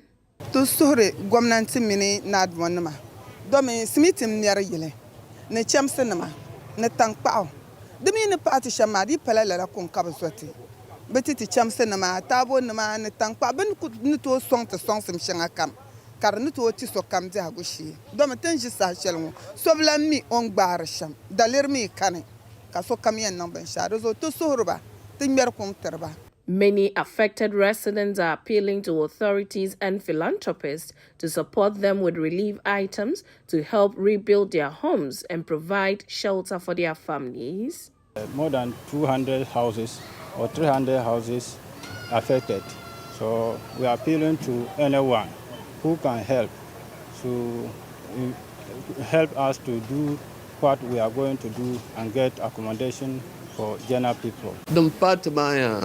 Nzana chongo mmana nyanga za ninkura fukumse nimbanum fukumse ni yabna anton na fukumse mbana anton na fukumse ndan ya na fukumse nzab zane binu biane ka garbo ne NGO nima na admon nima gwamnati fukumse ban kamji kagui mbone ya na ka doshe. The disaster has significantly impacted economic activities and healthcare delivery in the area, prompting renewed calls for immediate assistance. The facility, we were fortunate it was only the midwife who was there at that time. So the distractions affected the accommodation, the staff's bungalows. So, and the lights also went off for the past 6 to 7 hours now. So currently we have vaccines in the fridge. So those vaccines would affect service delivery because without lights they cannot operate. We have 2 structures and the rain has really just ripped off both structures. As you can see around the compound, the girls are displaced. We don't really know what to do. We don't even know what temporal measure to put in place. NADMO Director for the Nanton District, Yushao Summit, indicated that the scale of destruction is beyond the district's capacity. He noted that the report has been forwarded to the regional and national offices of NADMO to facilitate urgent relief support for affected residents. This one, NADMO cannot hold it alone. We are appealing to the higher authority to come to our aid to ensure that we get accommodation for those who are affected.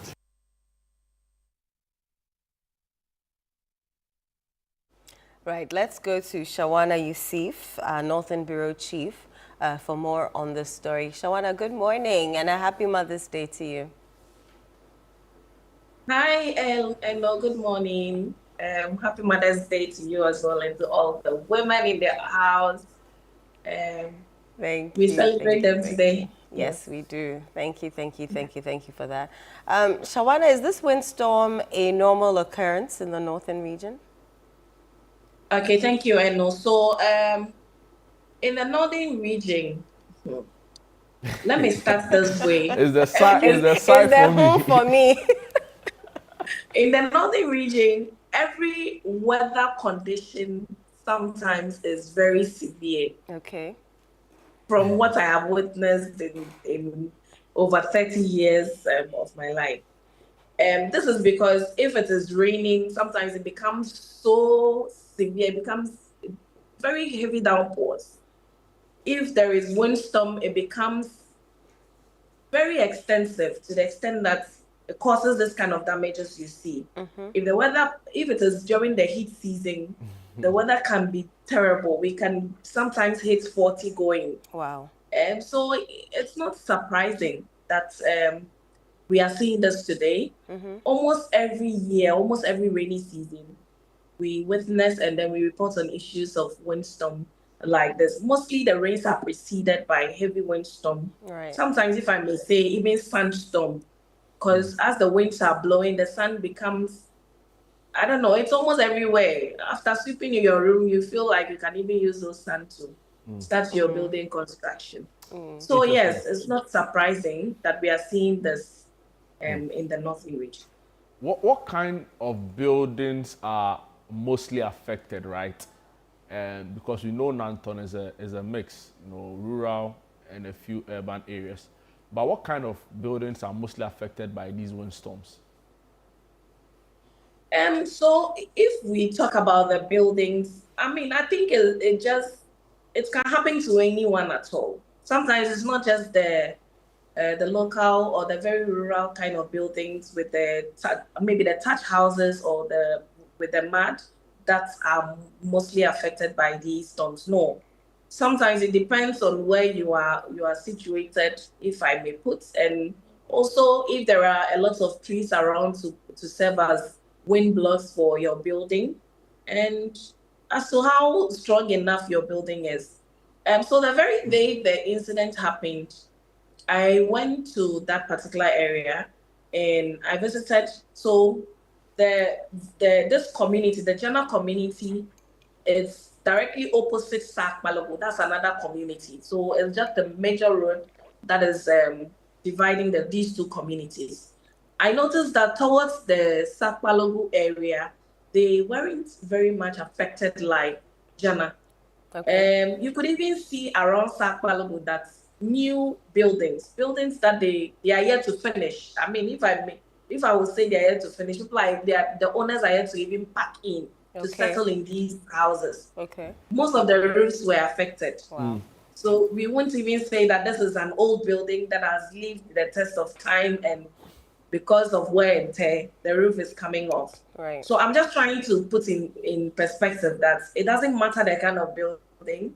I think it matters more with where your house is located, and maybe the wind direction also, and also as to whether there are a lot of trees around to serve as wind blocks for your houses in these particular areas.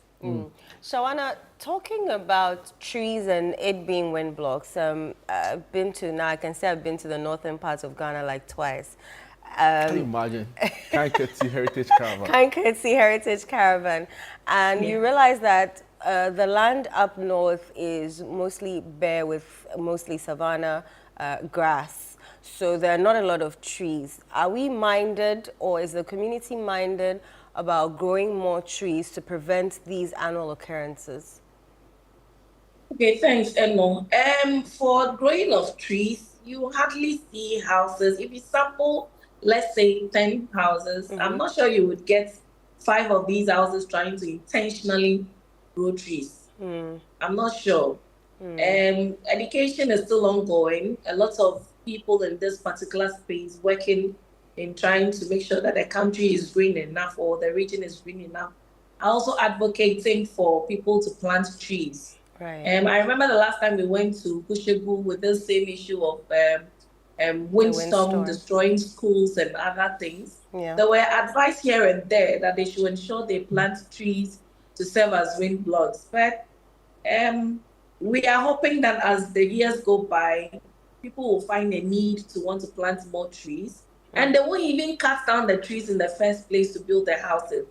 Most especially if it is not causing any discomfort to how the plan of your house is supposed to be. Right. And some people just get a land and there are a couple of trees on them. At least if not for anything, keep one or two. Yeah. So that they can serve as wind blocks to you. But sometimes you see them clearing everything, and that's where the problem is. Right. So these people who have been affected, in the interim, where are they staying? Well, they have to patch with other members of the community who are fortunate enough not to have their homes ripped off by the windstorm. Let me be quick to add that about 300 houses have been affected, and this is to say that more than 300 families have been affected in this particular windstorm. For some of the houses, you notice that a total rip-off, like 100%. There is no roof in any corner of the house, serving as a better shelter for them to move to. So they completely will have to vacate the premises. Yesterday, when I spoke to the assembly member, because of other downpours that we've witnessed from after the Wednesday that this incident happened, he's telling me that the bricks are beginning to even fall off because more rains are getting soaked into them. And then what it means is that some of the houses would even need a complete collapse and then a rebuild so that they'll be sure of the safety. So yes, that's the situation at Jama in the Nanton district. So the NADMO officers who were there when you were visiting, what were they assessing, and what did they say? What kind of help are they offering people who have been affected, the over 300 homes who have been affected? Okay, thank you. So we spoke to the district director of NADMO. Fortunately, during our visit, he was present at the community at the time. In fact, as at the time we got there, he wasn't, but with our calls, they told us that they were on their way coming. So we actually waited for them to get there so we could talk to them. And they told us that they were kind of trying to assess the situation, get to know the number of people that were affected, and see how they can help them. And when we probe further to find out if there is any form of help for these affected families in the interim, they told us for them at the district level, with the kind of devastation that has happened, they don't have any support currently sitting there that they can carry and then come and support these people. So they have written letters to the regional NADMO and also copied national, and they are hoping that in the coming days, support will come in soon. And they were personally also pledging, appealing to government and other philanthropists to come on board, as NADMO may not be able to support these affected people completely. Interesting. Shawana, you hold on for us. We've been joined by a resident in the Jannah area, Zakaria Issa Nabila. Good morning, sir, and welcome to Sunday Breakfast. Good morning to you, all the panels, and good morning to your cherished viewers and listeners.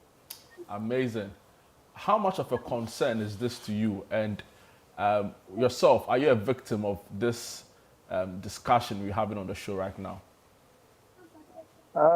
Actually, it's really worry because a lot of residents are homeless. The destruction was devastation.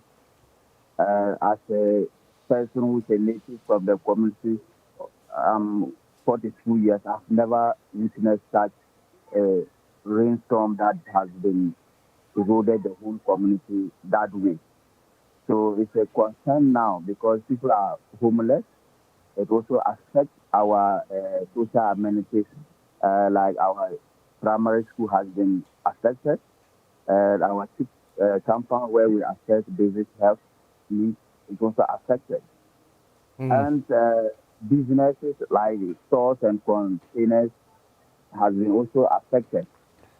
Our electricity are also affected. And I also want to thank the VR Netco for their intervention because almost over 30 schools were affected for the last 3 days. They have been able to restore the life in some sections of the community, but there are still something that they are yet to finish work on it.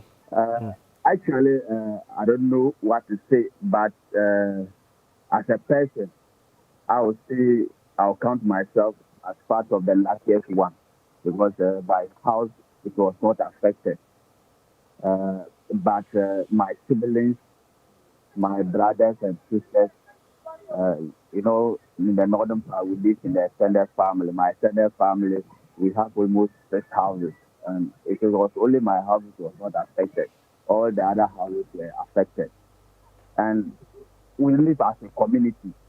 Majority of friends and relatives, there are some are made homeless now. They don't.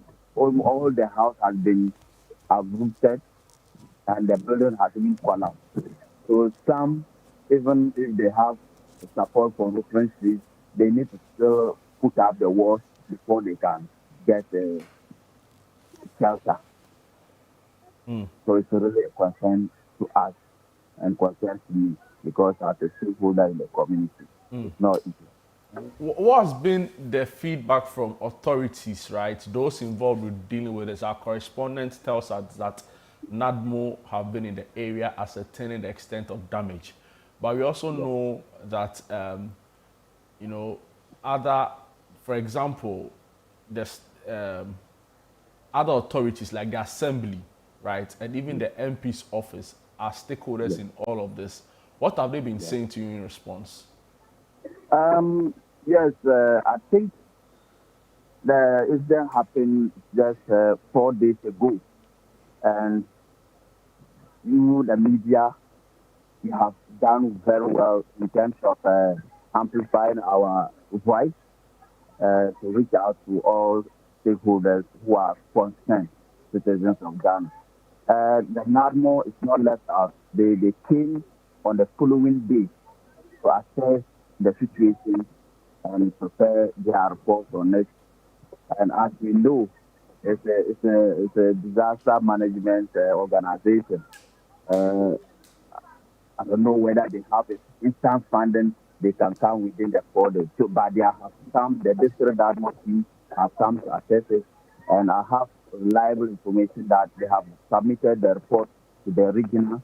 And yesterday, I was with the district chief executive in the person of Madame Rosina Zenabo Abdulrahman. She has made it categorically that she has made follow-up with the regional boss of the NADMO, and he has made it clear to her that he has also sent the report to the minister. And having followed the regional, the incident happened and the district chief executive were still in Accra. So when he saw the pictures and the videos of the destruction, he quickly also went to the National NADMO director office and show the pictures and the videos to him, but they have to follow a certain procedure. So NADMO, they are doing it, and we are getting feedback that they have submitted their report to the necessary processes, and I know they have to mobilize before they will come to our aid. And our MP office is out from the country. The information we are having is that we are expecting him to be back to Ghana this weekend. So as I speak, I don't know whether he has been to the country yet. But his office, they work closely with the NADMO and the district assembly. So the district assembly will inform or brief the MP, and the MP will also give us the support that they need. We need. All right, Zakaria Isanabila, thank you very much for your time. My colleague Eno wants to just have a final bite on this. So my question is very simple. The vast land in the north is bare. Are you minded to, as a community, grow trees to prevent this from happening again? Yes, that is part of my course too, because the community is an amber community. It's now expanded. So I would have also love to use this medium to call on the county planning unit of the land commission to actually see how they can make the plan in such a way that at least every 4 houses, then every 40 houses, or every 10 lanes, there could be a space that then EPA, Environmental Protection Agency, could support the community to plant trees so that there will be forests in each between 40 houses or 10 lanes. Then that would have helped us because we have seen that, like I said, my house, there are 4 big neem trees around it. Right. So I would have attributed my lucky to that because maybe it has reduced the speed of the storm when it reached my place. So we as community, we are also going to engage ourselves in that because everybody is talking that like if we have trees or we have forest trees where the wind normally comes from, it will help us to reduce the speed of the wind. But if we don't take pragmatic action from the town council planning and the traditional authority, right, where they will make it as an agent or an intervention or a strategy to put it in between the planning of the houses so that people will be able to rent forestry. Wow. Thank you so much, Mr. Zakaria Isanabil, President of Jana. We are very grateful for your time, and I'm advocating for more trees up north because I feel like it would make the place cooler, and also the cerebrospinal meningitis that happens annually would also be curbed because the GHS also called for planting of more trees and greenery up north. And so we would help you to advocate for this from our side as well. Thank you so much for speaking to us. Thank you. Thank you. All right. Shawana, you're still on the line. Any final words? I'm sure you'll follow up on this story in the coming days.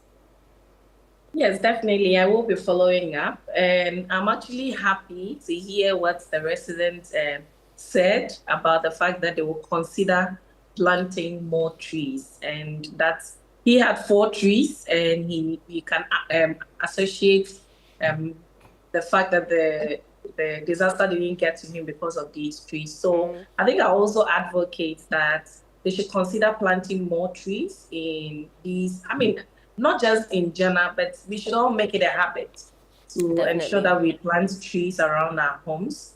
In any ways, it will help you. If not for anything, you get fresh air from it.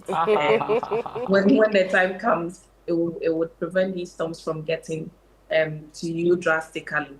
And let me be quick to add that on the day, there was a pregnant woman who was sleeping in her room. And we understand that after the ripping of the roof, one of the bricks also fell. And unfortunately, it landed on her. But when we spoke to the husband in an interview, he indicated that they quickly rushed her to the hospital, and she was examined and treated and discharged. So there was no cause for alarm. They asked them to come again and again. I know that particular story had gone viral, but it is that on record that the woman is stable.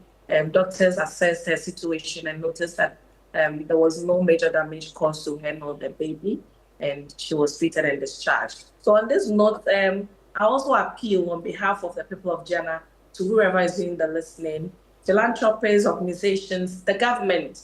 We need you. Northern region, a community called Jana under the Nanton district needs your help, because even the DCE is saying that unless help comes from above, they can't do anything as a district. And that is really serious. It's almost getting into a week. This happened on Tuesday, and it is Sunday today, and there is no help in sight.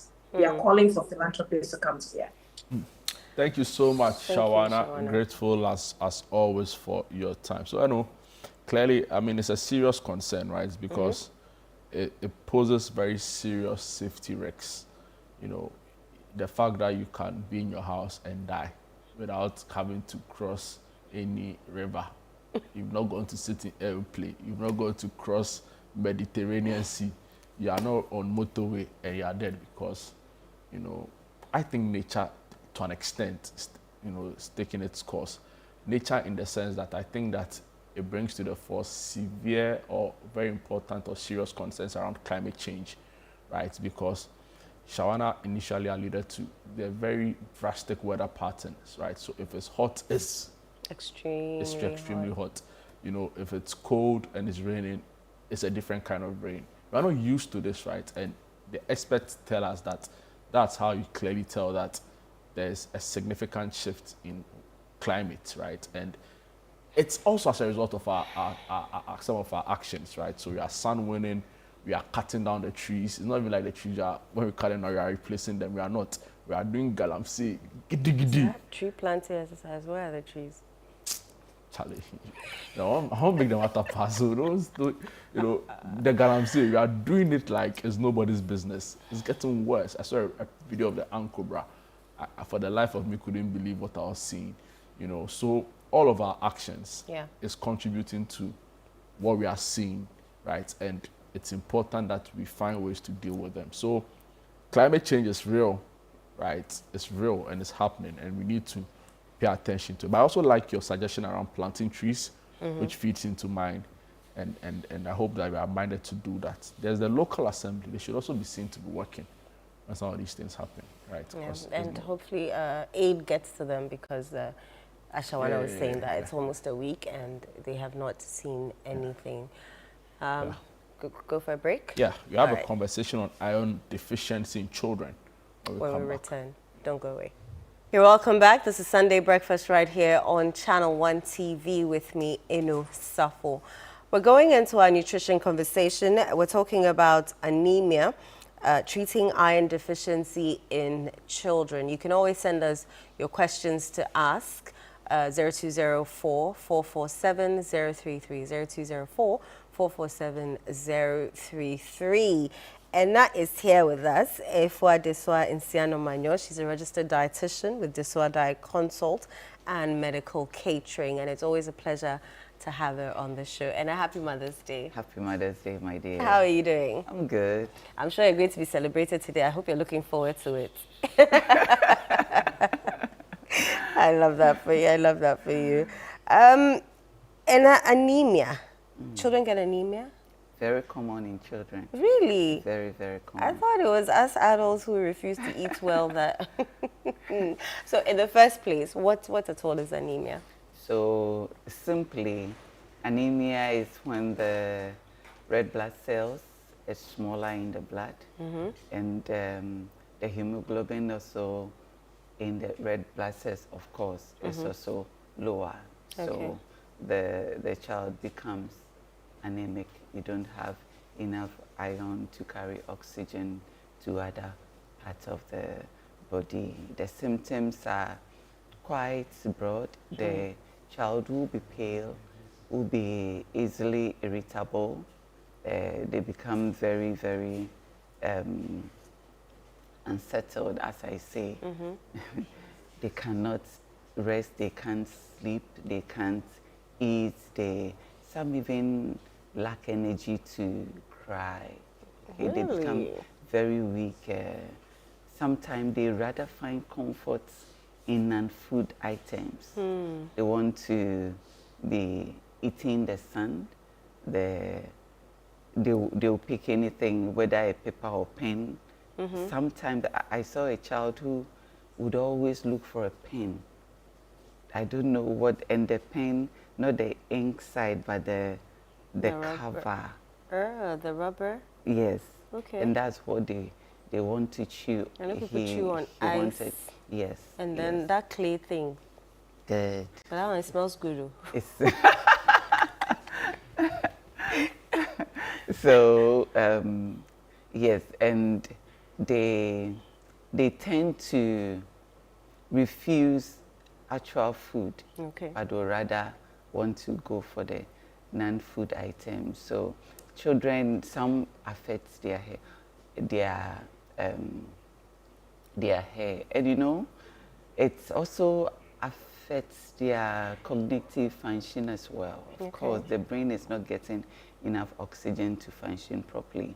So if the child has attained school-going age, you realize that he or she is not doing well in class. Okay, so the symptoms are quite broad. Right. Iron is essential in the body, meaning the body cannot produce it. It is only acquired through food. Right. And so what you are eating to make sure the child is getting enough iron becomes very important. There are two main sources. We say heme and non-heme.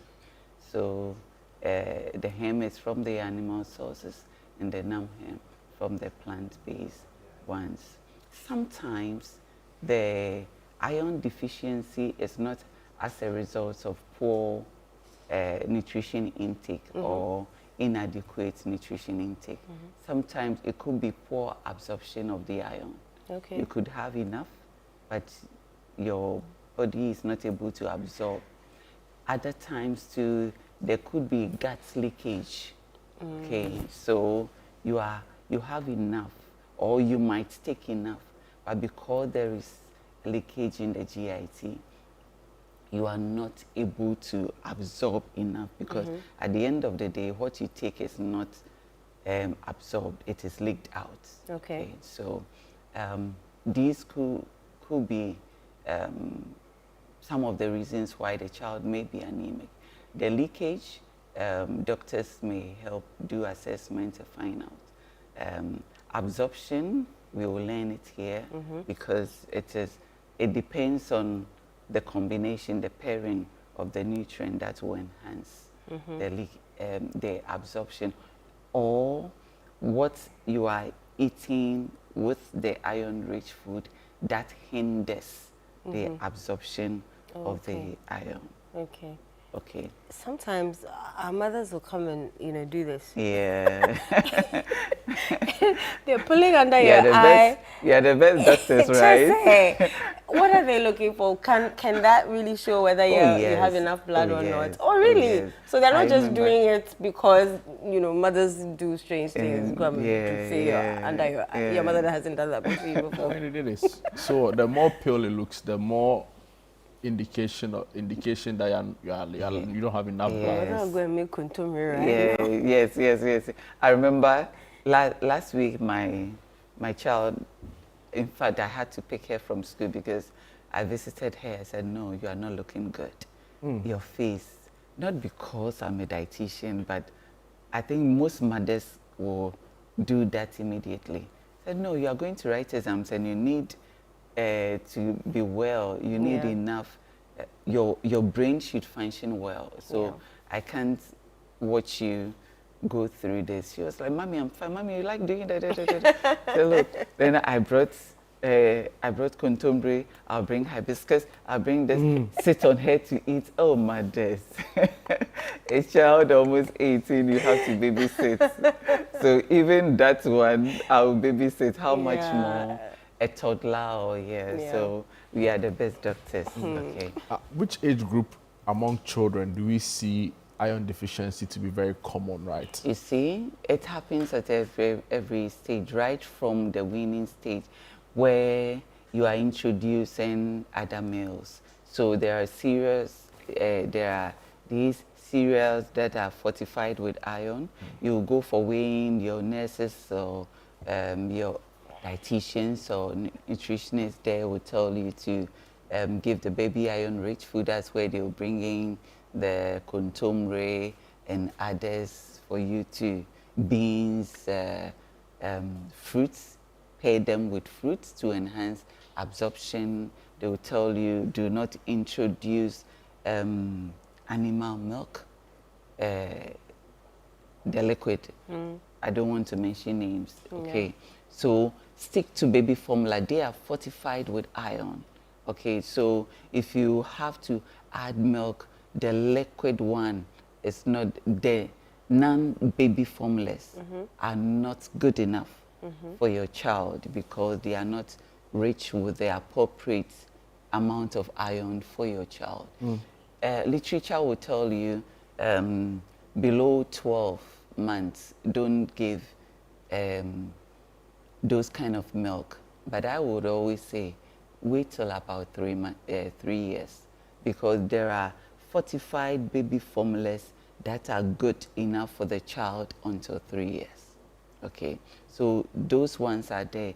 And if you have to give any cereal, make sure you are going for, if you want to buy, go for the iron fortified ones, okay? And ensure that your baby is taking fruits with the main meals so that vitamin C helps with the absorption of iron, okay? So whenever you are feeding a child, you ensure there is enough vitamin C to go with. So the sweet after meal thing, it's not supposed to be sweet after meal when it is fruits. It should be sweet with meals, where the sweet is fruits. So fruit. So if the child is taking fruit and the fruit is going, it is going to be taking an hour or two after the meal, that is a snack. Okay, so let us add the fruit to the meal so that the contombre or the beef, and when we're going for beef, okay, so the nanhem, where we're getting the iron from the vegetables. Yeah. We are going to get them from the whole grains. You're going to get them from our leafy, our green leafy vegetables. We're getting them from seeds. If you have pumpkin seeds, they are very rich. As in non-herb? Yes. Non-herb? Hem. Hem? Yes. Okay. Okay. So they are very rich. Beans, hibiscus, okay, beetroot, and corn susa. These are foods that we can introduce for a child around that stage, okay? So let's say between 6 months to 10 years, we are supposed to ensure that the meals they are taking are nutrient dense, where every nutrient is adequately represented, okay? Interesting. I asked you this question about the risks in children because now we are told children as young girls as young as 9 experience their menses, right? I remember back in the day, we were very young, you know, we get people come to talk to us around, and even in class, you know, on balanced diets. We're told young girls with heavy periods were more likely to be iron deficient. Is that the case? Yes, because every month you're losing lots of blood. So much blood, so you have to make sure you are replenishing enough. So for a teenage girl, or now it's not even a teenage girl, for a child, your girl child, the meals they take should be deliberately planned for the child to grow well. So now when a child is 8, 9, you want to boost the nutrition stores of the child before she gets to puberty. Puberty. Interesting. Also, I remember very well that, you know, back then they would go to the canteen and there were people you would describe as picky eaters. Okay. So they serve a bowl of rice and vegetables. They'll remove every onion from in fact, there are people like that today, adults like that today. Yes. They remove every granite, carrot. Or carrot. You know, from the food, right? And we see that with children a lot. So they want to eat what they like, not what you give them. Is there a problem, right? Does it also lead to that? Okay. So one, even an anemic child will become picky because of their love for non-food items. Okay, so deliberate efforts to prevent to give the food in a way that the child will appreciate, to present it to the child in a way they appreciate. Though children of today are picky, and they don't like natural foods. I have also noticed that when you educate them well, when you make them understand, some of them you should let them know why you are sleeping in class, why you are not performing well. Doctor says this, that. Let them know their future if they are not able to do, if they are not able to correct. When you have a child after 4, 5, that's when they will be able to come to some understanding with you. But below, where they don't want to even reason with you, that is where it becomes difficult. But then there are always the supplements to go with the meal. So with that, to correct it, you have to, your doctor will recommend a supplement for you, whilst you also boost it with the iron-rich foods. Present it in a way. They see the green and the iron. Yeah, you control me by this time. They don't want chicken. But chicken is good. Chicken is good. So chicken is good. Beef is good. Okay. So just but go for the lane. How about fish? Fish is good. Eggs are they don't like amani. They don't like opoku. They don't like amani. You see, when you're able to play with their meals, develop the recipes that make them appreciate it, they like. Yeah. Okay, they will like. It is difficult being a mother with a child that is picky, but the great effort a mother also puts in presenting it in ways. And what are some of the ways? So the child likes shawarma. There is fish shawarma. So why don't we give the child the shawarma, the fish and chicken one combination? Okay. Have a little beans in there. It is nice. You see, you do it for some children and let them know this is assorted. Sometimes give it a name. Assorted meat shawarma. So I have beef, I have just a little chicken. Let's try beans in here. This in there, just more of spinach.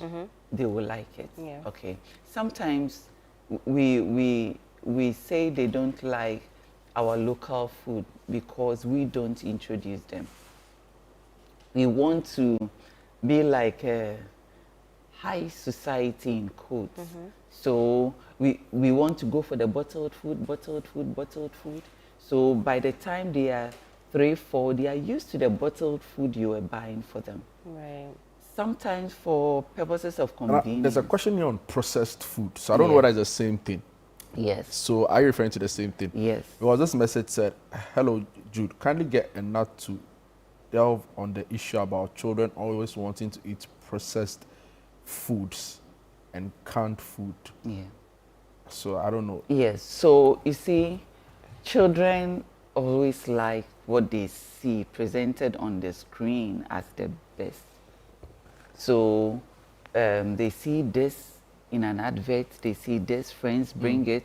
If you don't give it to them, you are not a good mother. We'll go to school and discuss go to school. because they saw Mbappe eat some chicken brand. You know, it's so true. Yes. Yeah. So they'll go for that. But deliberate effort to make them understand the healthy options are key, because they are flooded with a lot of unhealthy ones. And their friends make it look like, what's the word? Is there a trending food? Yeah, if you are not eating it, you are missing out. You are poor. Yeah. You are disadvantaged. Yeah. I remember my last born visited my sister to spend the holidays. Mommy, for once I have eaten this. Yeah, I have eaten this noodles. My friends talk about it. Mommy, I didn't even know it was this. Yeah. I feel, yes. I listened to my nephews talk about a very popular chicken brand, and I'm like, yes, it's the best thing after sliced bread. I'm like, come on. Yes. Yeah. So you, the mother, have to put in the effort to make them know these are not healthy. There are healthy options and let them eat them at home and appreciate it. Once in a while, there was a time my child was making so much noise about a particular item because she sees it on TV, her friends bring them, and I tried it at home. And she liked it, but I did all the assessment with her. Mommy, after all, it is not so nice. Sometimes they will say, okay, it is so nice, but once in a while. But let them understand. It has become difficult for us to convince our children to eat, especially when they are used to school food. When you give them money to buy snack, you cannot control them. So ensure that if they are eating school food, you have input in what the school is given.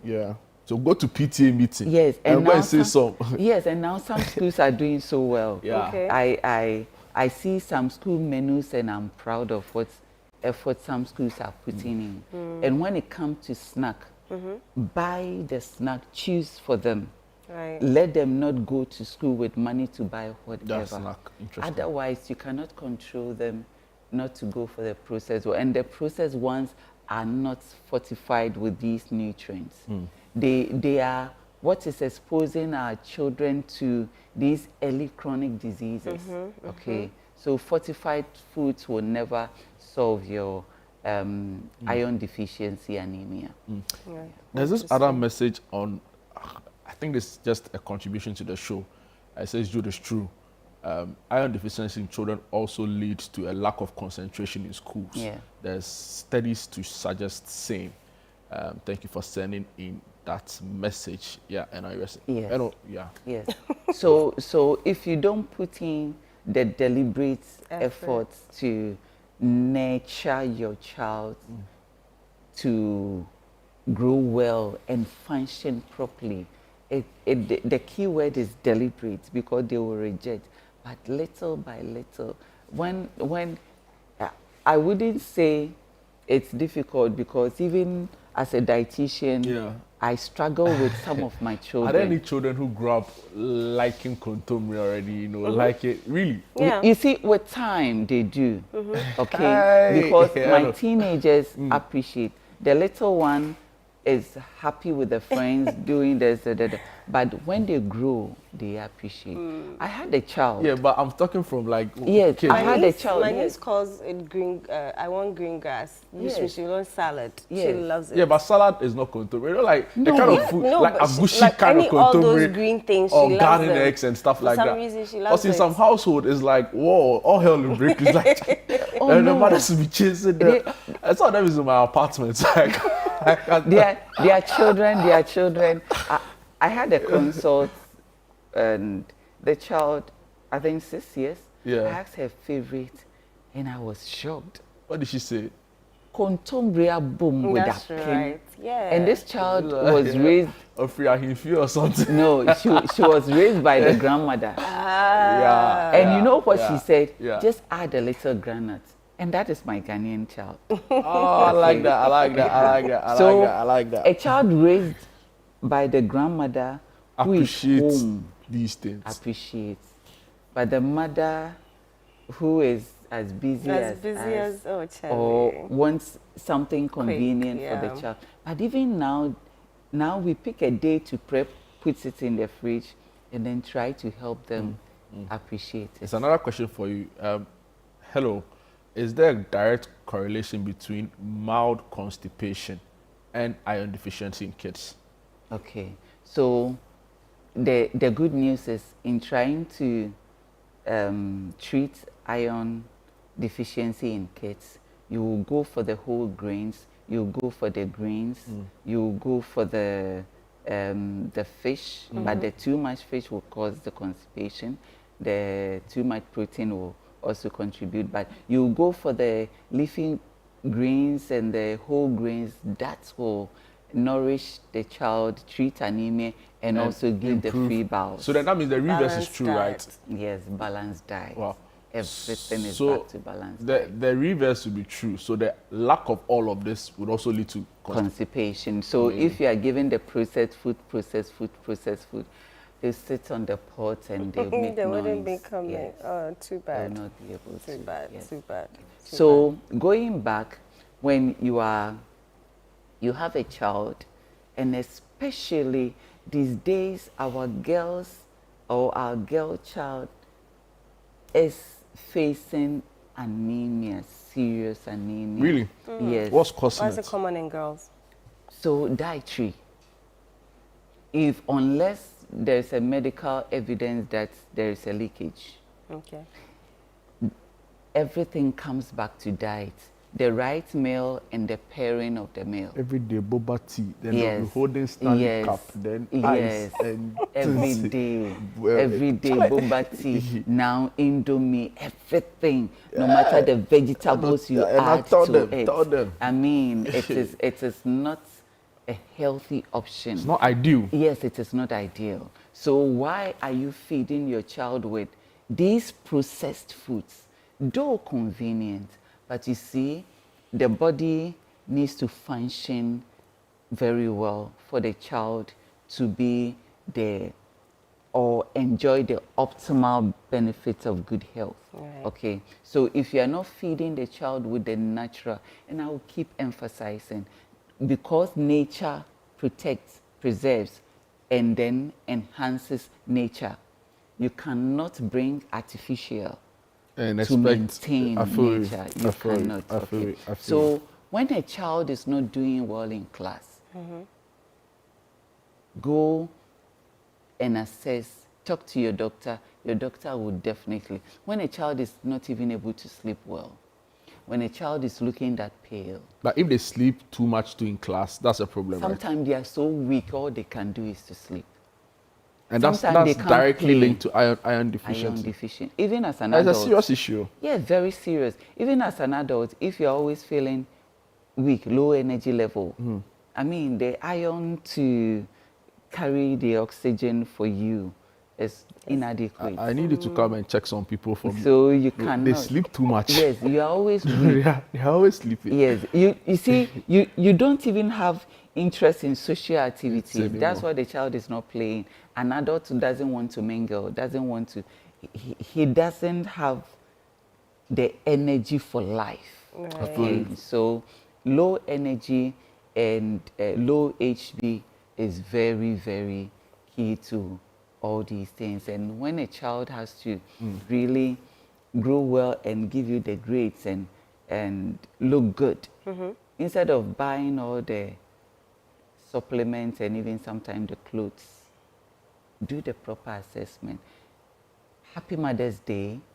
Happy Mother's Day comes with the energy you put in. So as we're enjoying the Happy Mother's Day, also go through the struggles of a mother trying to find ways for even the child to finish the bowl of the contombre, of the beef. Okay, now they like beef. They don't like the amane, like you said. But lean beef is good, okay? Lean chicken is good. Some eggs in the meal. Don't ask the child to just go for bread and add it to a milkshake. That is not good enough. When that milk is an animal milk, or is a type of milk that doesn't have enough iron. So when the child is below 1 year, giving the child the evaporated milk to save your time, even no matter how good the child wants it, it's not good enough. Amazing. Yeah. I think the next time we should deal with iron deficiency in like young adults, right? We will, but you see, we are growing from here. The next time I come, I'll do young adult, I'll do in pregnancy. No, and now And I thank you so much. We've learned a lot. To emphasize, when you are taking iron, or when a child is iron, when a child is anemic, please, a child is not supposed to take Lipton, coffee, okay? When a child is iron deficient or anemic, when we are given certain foods like apple, we have to remove the skin because of the tannin in there. Okay, it hinders absorption of iron. Oh. When we are not treating iron deficiency, that is okay. Interesting. But when we are treating, then we have to make deliberate efforts to remove the skin where the tannin that will cause the hindrance of the iron absorption, okay, so that the child will be able to enjoy the whole. How is this your diet consult doing? We're doing well by God's grace and growing gradually. Amazing. I love that, growing gradually. Yeah. When are you doing a free food fair so that we can... very soon, we are not only doing free food, we are also doing free cooking tips for our young adults. Yeah, but you cook and let me eat some first before you do the tips. I'll bring you a lot. Then you ask a rich man, oh, show me how to fish. They say, no. I said, give me the fish. Don't show me. Let me eat the fish before you show me how to fish, you know. But I'm so grateful for you always. Thank you so much, Enna. Yeah. And that's all time will allow us for our conversation today on iron deficiency in children. If you learned something new, the word is out there. The excerpts of this will be on our YouTube channel. Share it with a parent you know, and let's all be in the know of some of these important things. We'll take a quick break when we're back. Gabby Affairs in studio already. We are ready for sports. Don't go away. Welcome back. Sunday breakfast right here on ChannelOne TV. It's now time for sports. Gabby Affair joins us in studio. Gabby, good morning and welcome. Maji, you good? How you doing? Channel, I'm okay. I like your jersey. Yeah, it's thank nice. you. It's really nice. Thank you. Amazing. Charlie, what do you want to start? There's so much we need to talk about. Yeah, there is so much. I want to start with the Black Princesses. Yeah, that's Eno's second favorite team. You know, her first is Black Queens. Yeah, they were in Uganda, right? Yeah, they were in Uganda, Kampala, for the second leg of the fourth round of the Under-20 Women's World Cup. They've qualified for what is their 8th appearance at the World Cup, which would be staged in Poland from September 5 to September 27. Okay. I don't think it's a big surprise, because when it comes to qualification for the Princesses, they've always done it, regardless of who is coaching the team. You can look at it from Yusif Bazige to the current coach, Charles Sampson. They've always qualified. But the talking point is they go to the tournament itself and they are unable to progress out of the group stage. And out of the 7 appearances they've made, they've never qualified out of the group stage. So that's where the talking point is. So they and Nigeria are through. Nigeria also making their 12th appearance at the Under-20 World Cup. Cameroon will be playing later today. Cote d'Ivoire will also be playing later today. And then if they're able to go past their opponents, they'll join Nigeria and Ghana as the 4 teams to represent Africa at the tournament. So, I mean, the FA is excited about it because it's an 8th qualification consecutive. We've always qualified in there. And so I'm hoping that this time around they are able to go past the group stage. I like the squad and the current head coach, Charles Sampson, because in there, I think they've got experience. They've got players who've been on very good form for their clubs. Ampem Dakwan ladies, Hazakes ladies, and all of that. And then one thing with women's football is that they actually allow players to go through the system, the ranks. And because of the age sometimes, you actually find some of the players playing for Black Queens also represent the Princesses because they have a proper progression in it. Yeah, that's allowed. So far as it's not, the player is not more than 20. I mean, it's allowed. So I think that has helped because the skipper who scored for the Princesses, that made the tie 3-2 on aggregate to allow them to progress. Linda Uswansa has enormous experience for Black, that's Ampim Dakwan ladies and also the Black Queens. Okay. Yeah, so I think we should congratulate them for that tournament. And then hopefully in September they can go to Poland and do Ghana some good. It would be just after the Commonwealth Games. You know, the Commonwealth Games starts in August and just after the World Cup. So I think 2026 is actually a busy calendar year for every sports fan, every sports journalist, the various stakeholders and all of that, because the World Cup, the Commonwealth Games, and then the Princesses, even the AFCON, the WAFCON is in there for the Black Queens as well.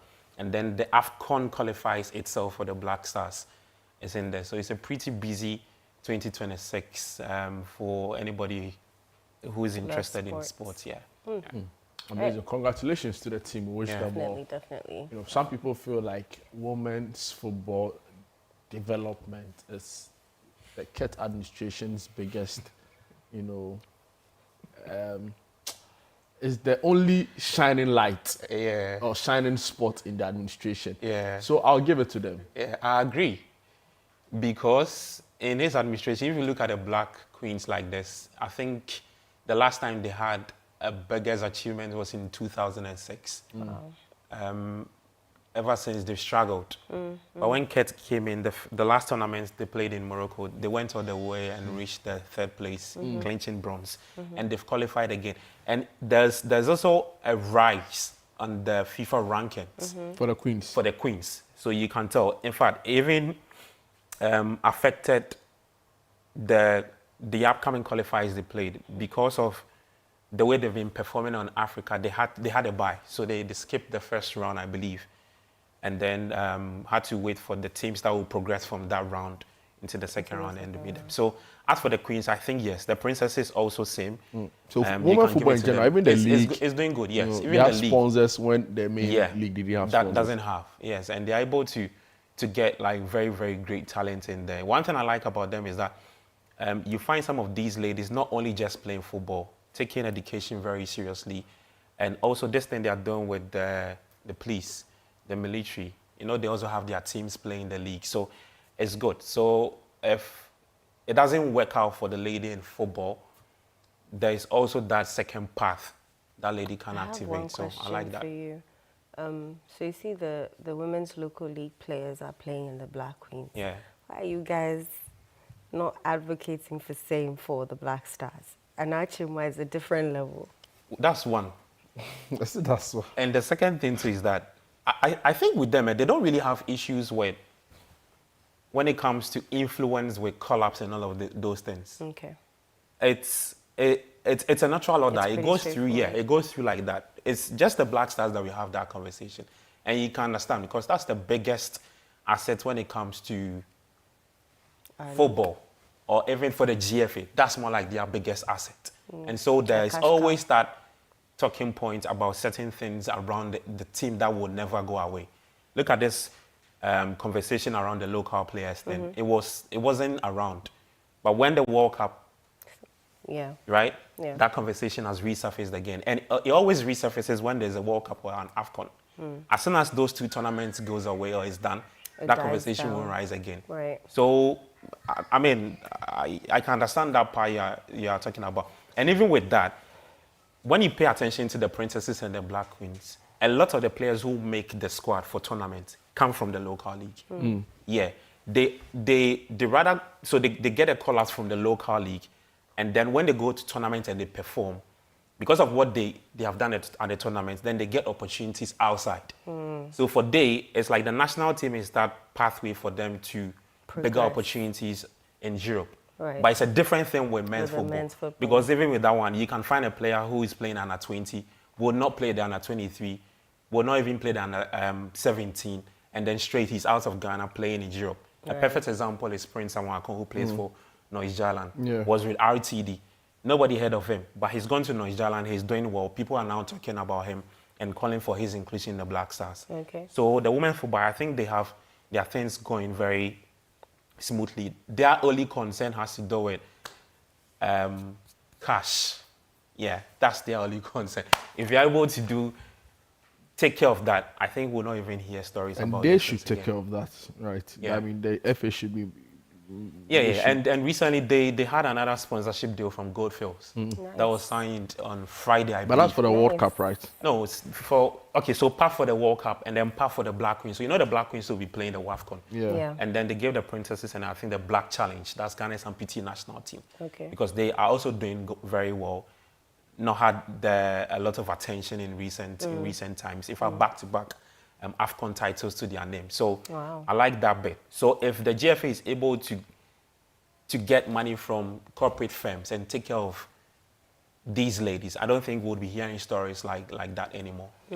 All right, what else are we talking about? Yeah, today, Arsenal are in action. They take on West Ham United at the London Stadium. I don't know how to call it. It's more like the chaser versus the chased. It's crazy. Yeah. So I don't know who is in for the chaser, and I don't know who is being chased, because yesterday City beat Brentford 3 by 3. Arsenal would have to respond. What it means is that psychological pressure handed to Arsenal. They need to respond. But I think Arsenal are in a very good space, because when you look at the teams they are playing, they are taking on West Ham, who are battling relegation themselves. It's a difficult tie. Their next game against Burnley, already relegated in the PL, and then they play Crystal Palace last. Their fixtures are very, very okay for them. Unlike City, who would have to go to Bournemouth to go and play the Vitality, at the Vitality, which I think they will drop points. So look, Arsenal in a very, very good space to win the league. If they're able to go past West Ham today, I think they'll be crowned champions. And that will mean that 2 games more left for Mikel Arteta. But not mathematically. Yes.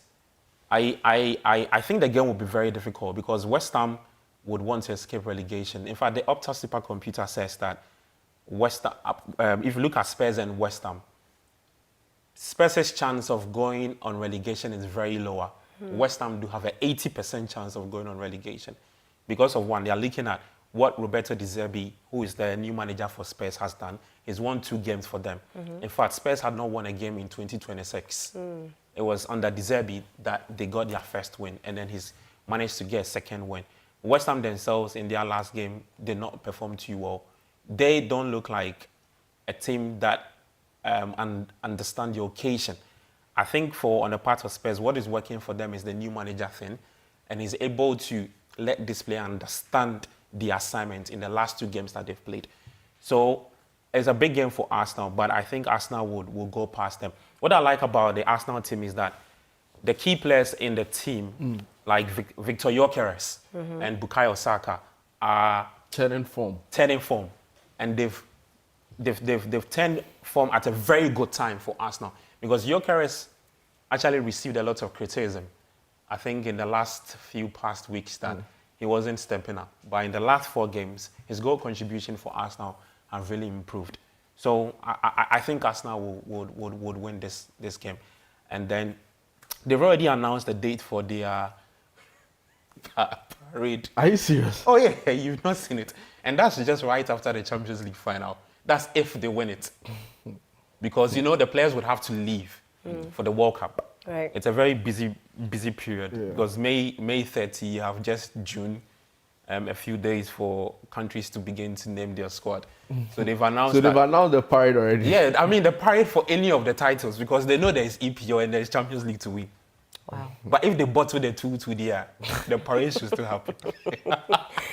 But I think they'll win the EPL. All right. I'm not too sure about the Champions League, but I think the EPL they'll win it. I'm not sure City can usurp them to the title. You see, we've allowed this conversation to happen because of Arsenal's lack of form in the last, I think, the start of April. Right. Like by now, they should have even wrapped up. They should have wrapped up the title longest. Yeah. But it's actually something with Arsenal's, especially with Mikel Arteta in the last 6 seasons. There was a stat that I saw that in the last 4 seasons under Mikel Arteta, anytime Arsenal are in the position to compete for the title, when you look at the 12 games left for Arsenal and City, it was only in the 2022-2023 season that they won 10 out of the 12. And those games were title race conversations with his mentor in Pep. Pep went on to win all of those games. And that stat actually repeated itself at the start of April. They struggled a bit. This season, I think they've done 8 out of 12 games. Okay. Including the other 2 games that would happen. Okay. So they've improved on that stat a bit. And if they're able to go past West Ham today, I think they are in a very good position to win. Position. What time are you guys on? So Republic of Football 2 to 5 p.m. 97.3. Myself and the guys will be on. Please wish mommy a happy Mother's Day. Yeah. I've got a lot of mummies. Yeah, but the time. You got a lot of what? Mummies. What are you saying? Yeah. So a big one. Mothers or mummies, because they both mean different things. No, know what you are thinking. not the mummies, Okay, I've got a lot of mothers. I'll say it that way. Yeah. So happy Mother's Day to my moms. First Rosemary AJ, and also Viken's gift to your fair. Very super moms of God, and they've supported us to be who we are today. So from the Offer family to all our mothers. Alrighty. Right. So that's our show for you. Thank you for joining us. We hope you celebrate and love on your mothers today and all the other days, not just today. Absolutely. And it's been an amazing show, and we're happy that you were a part of it. My name is Inu Safo. My name is Jude Duncan. Thank you so much for watching. Catch you same time next week. Bye-bye.